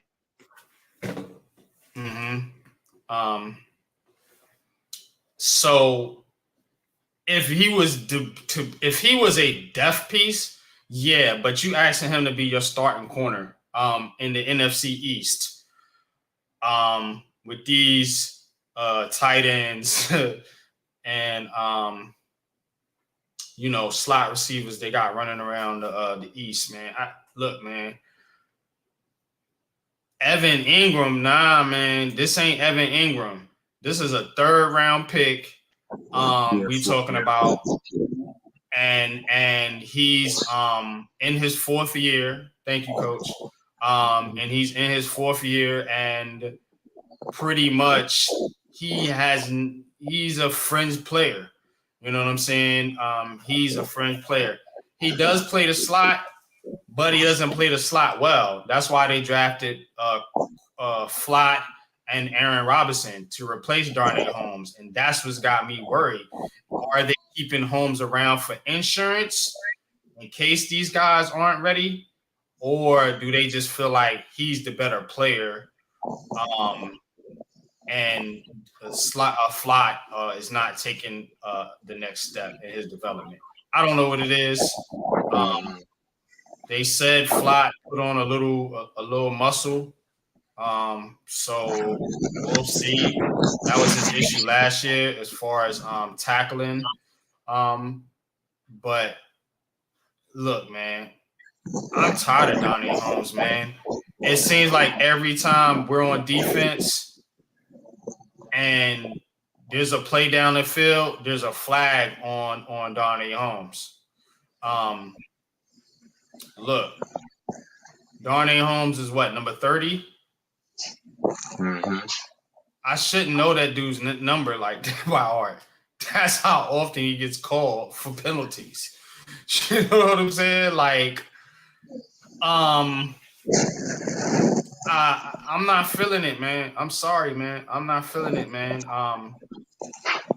Evan Ingram is a first round talent, man. And he I don't know if you got some background, coach. My granddaughter, she didn't go to bed. Oh, okay. Yes, we don't end Darnay Holmes. He could. He's. I don't know, man. I don't know. I don't know, Mets. I don't know about that one, but too early. We'll have a better idea in preseason. Yeah, we will. We'll have a better idea in preseason, but I do think that that is a position to look. They could look to upgrade. If it's two areas of concern for the Giants, you know, we love to keep positive energy over here. Unpopular Opinion Sports. Y'all hit that like button. But one thing I am concerned about is Darnay Holmes in the slot corner, in the outside position corner as well, too, because we got Banks. I get it. But another thing is the Dory Jackson. Can he stay healthy? So corner is still a bit of a kind of a shaky issue for me. You know, we one injury away from, you know, but we'll see. Jerome Henderson, that's one thing I do believe in, is Jerome Henderson's coaching. So if anybody can get the best out of Darnay Holmes, it's Jerome Henderson. Because if he can't get this kid turned around with his technique issues where he feels like he has to hold all the time, Darnay Holmes could be a much better cornerback. But in 4 years, Jerome Henderson has not been able to coach that out of him, and kind of at my limit with that. But Flott's got to develop. Aaron Robinson's got to develop. What's this other kid they drafted, coach? Trey Hawkins.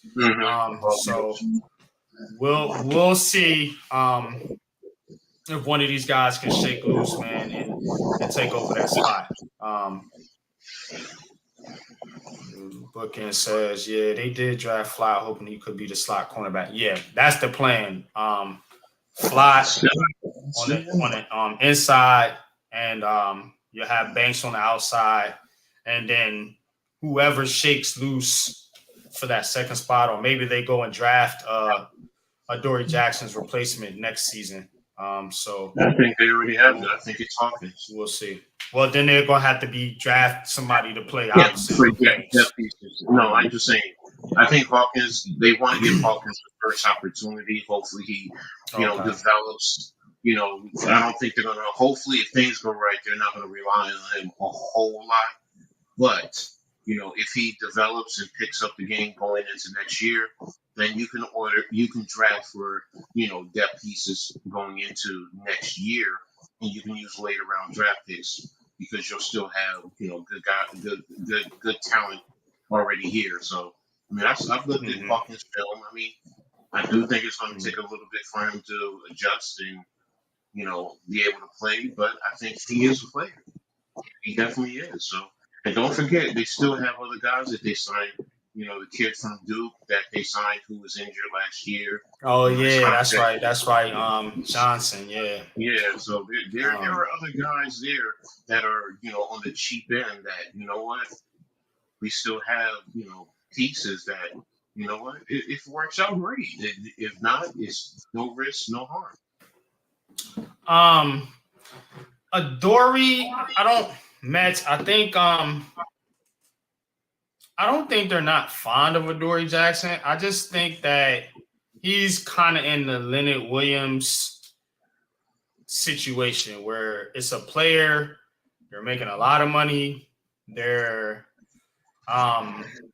Well, with Leo, pretty much he's declining. He's starting to slowly decline, I think. And with Adoree Jackson, I think it's more of the injury concerns that where, you're going to have a guy miss 3, 4, 5 games every year. And I think those are kind of the concerns. I don't think the coaches are out. Look, you can't have a team full of rookies. You need some veterans in there. That's why I'm open to going and getting Marcus Peters. I'm open to going and getting Justin Houston.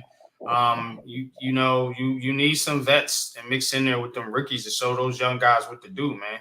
Otherwise you're just gonna have a bunch of first round busts. You know what I'm saying? Because the coaches show you how to play. Coach, you coach. So I don't want to overstep my boundaries, but the coaches show you how to play. The players kind of teach you how to be a professional in the mode of, all right, this is how you carry yourself, yada, yada, yada, kind of being a role model of how to act on and off the field. The coaches there, they have a role in that too, to assist you, but the primary focus is to get you developed so you can perform on the field. You know what I'm saying? But you want veterans in there to kind of teach you how to be a professional, to grow up and kind of, basically, conduct yourself on and off the field. That's why you see a lot of these players, man. I think you said it in the chat, no Mets. Dion was high on Darnay Holmes. You see guys coming in and they working with Odell Beckham Jr. and Sterling Shepard and veterans, that's been in the league for a while. And that's the reason why they do that, because it ain't just about teaching. These guys know how to play football. You know what I'm saying? Development is beyond just your physical attributes. You know what I'm saying? Most of it is your mentality. You know what I'm saying? And that's where having veterans in. Think about 2017 and all those veterans that was on that team to show some of the younger guys that was coming in. Think of those rookies we had on that team. Ahmad Bradshaw, what's my man's name? The tight end boss. Boss. Who was the corner that was on it? Was it Prince Amukamara? No. No, he didn't win a Super Bowl. Did he win a Super Bowl? No, it wasn't him. I'm blanking on the rookies we had on that team. I don't know why, but my point is that's what you need, man. You know what I'm saying, to be a real championship contending team, man. You need the right mix of veterans and rookies. You can't just get rid of Leo, Adoree. A lot of people mad because they brought back Slayton and Jahad Ward and O'Shane Zimenez. You need veterans on your team that can perform, man, and get the job done.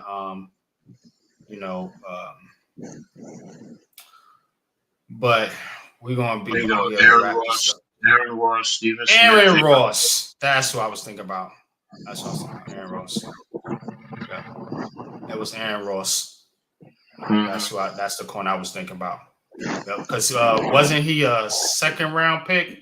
No, he was the first round draft pick. First round pick. That's right. Steve Smith. That's right.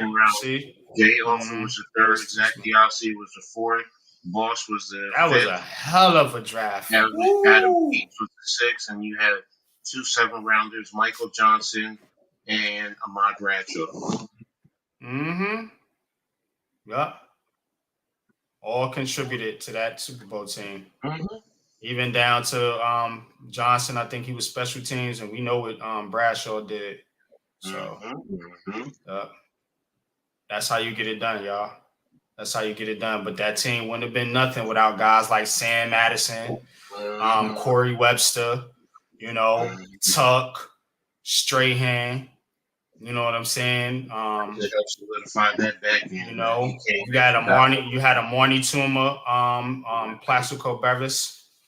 You know, so yeah, that's how you get it done.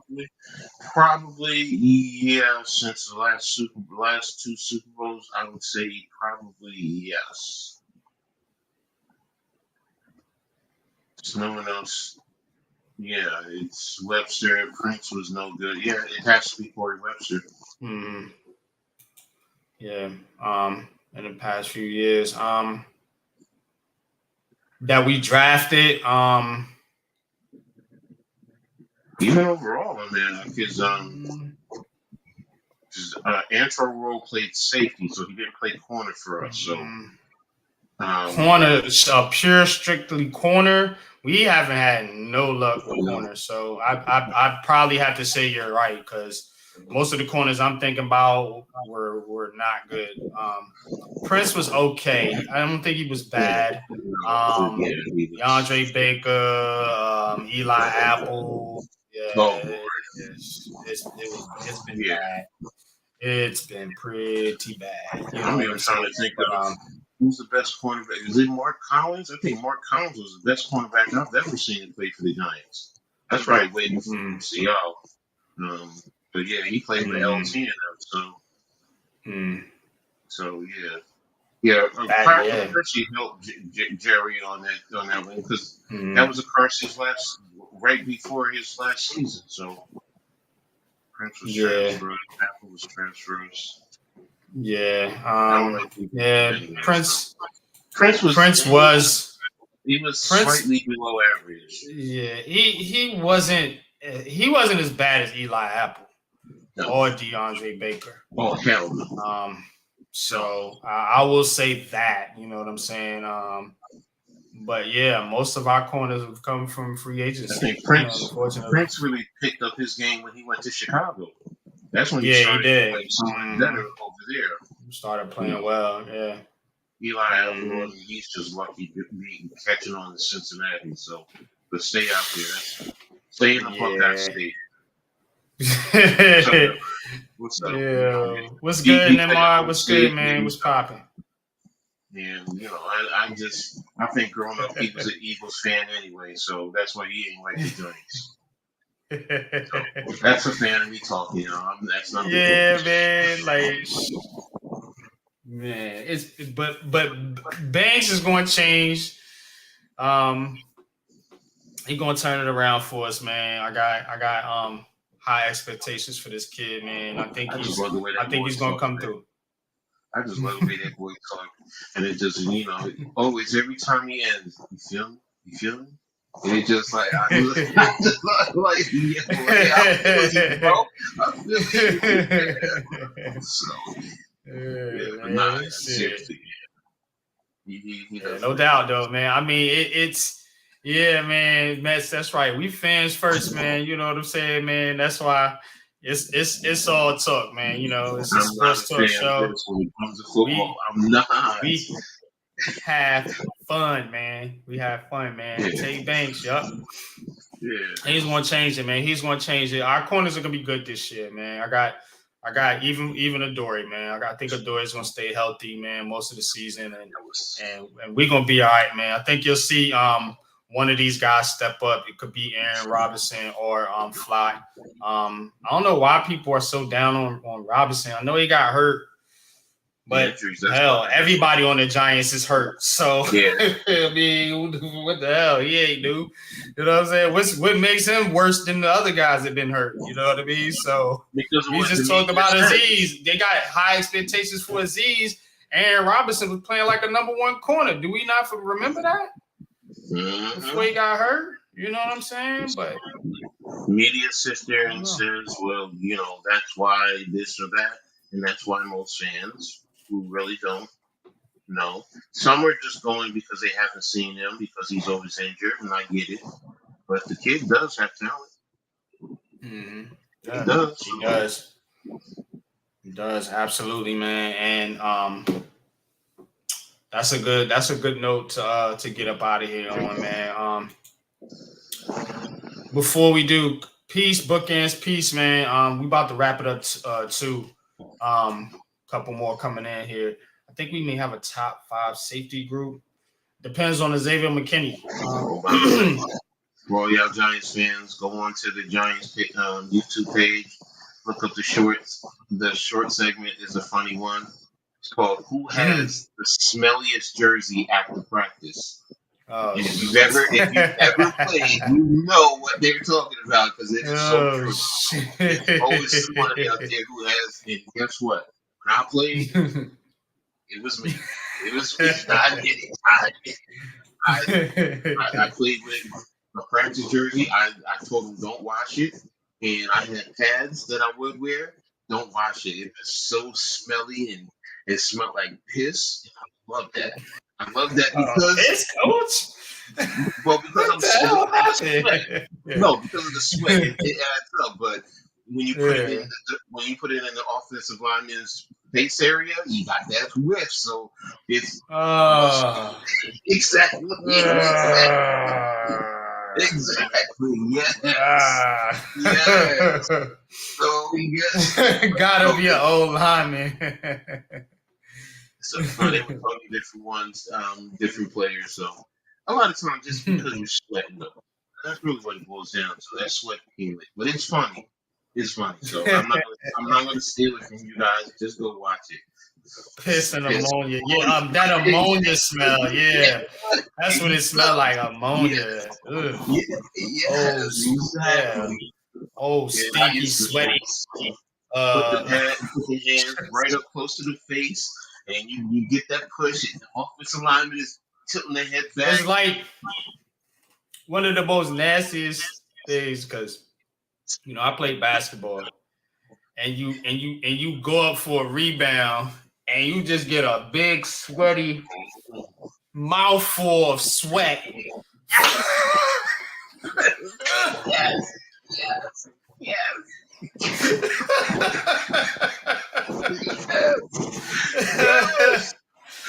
Motherfucker. Shit. I used to get chewed out. Coach was like, God damn it, Gladney, will you send that stuff in? I used to have to take it and put it in a plastic bag and tie it tight so it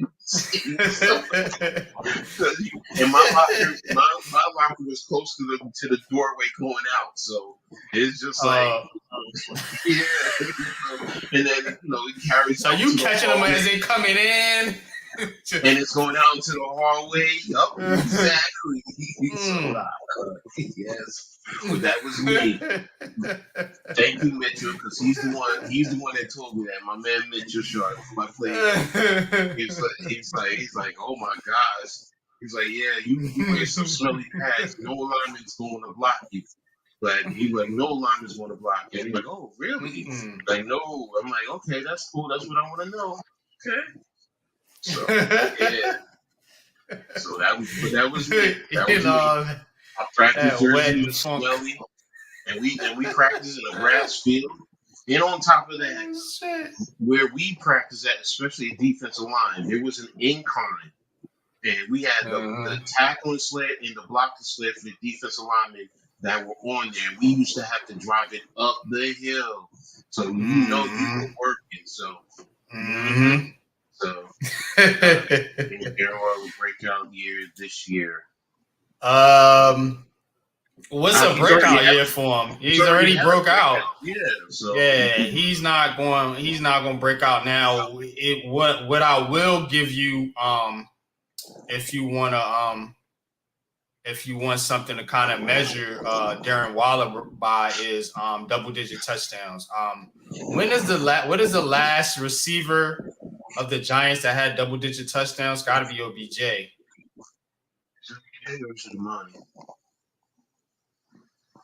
Look it up right now. OBJ have double-digit. Didn't OBJ have 12 1 year? He might have. That's why I said I got double-check. So Waller is not another Galladay. He won't be. It's Waller. Galladay had a bad hip injury. He was. You could tell he was kind of already washed in Detroit.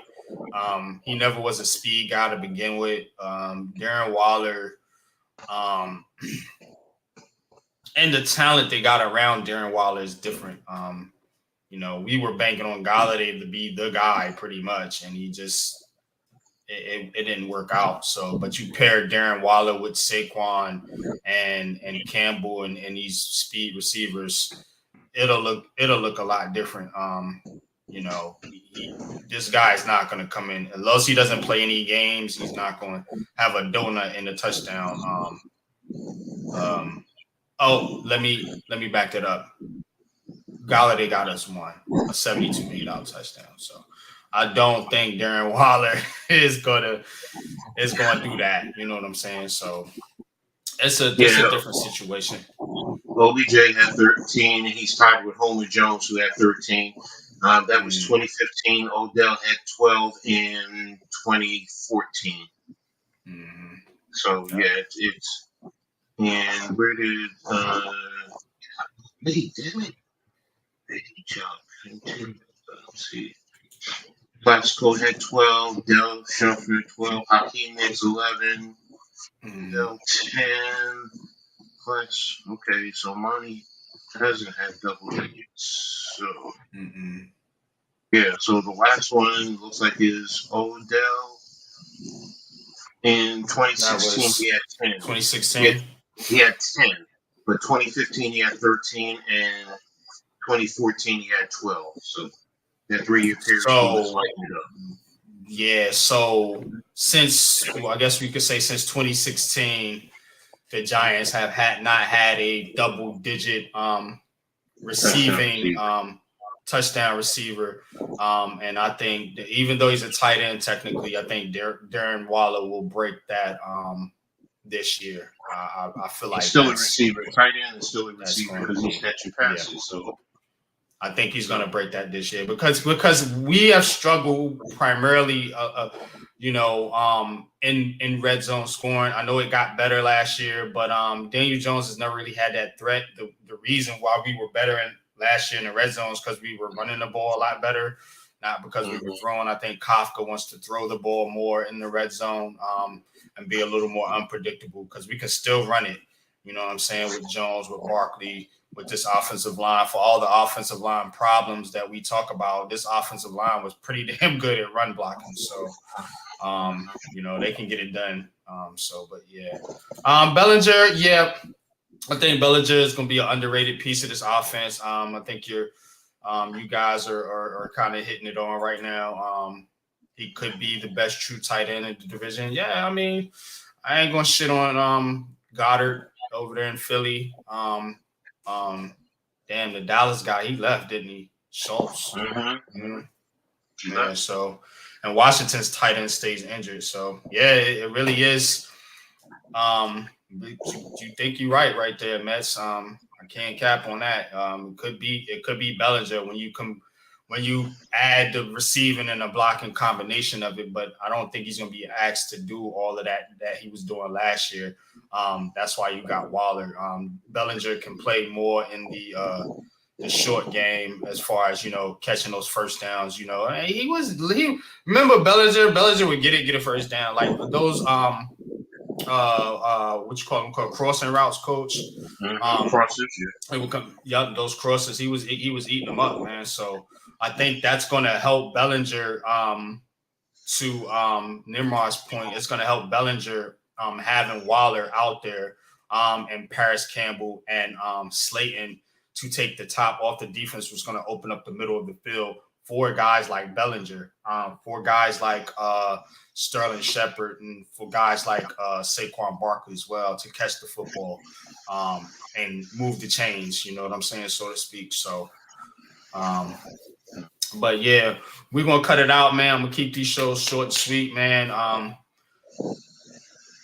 Giants conversations. I'm gonna get that rolling back here Sunday. We're gonna take a break probably right up until training camps coming in. I'm gonna do a whole training camp preview. We're gonna go through the in depth with the roster. I'm gonna do this live for you guys on the show. We're gonna pull up screen shares and all that. So I do have that coming in, but my work schedule right now, we want to take a little bit of break as far as doing so many streams and so much content here. You know what I'm saying? It's the summer's kind of a get out, go outside, y'all. You know what I'm saying? Get on YouTube, man. Me, I'm working, but also Big Blue Crew block party.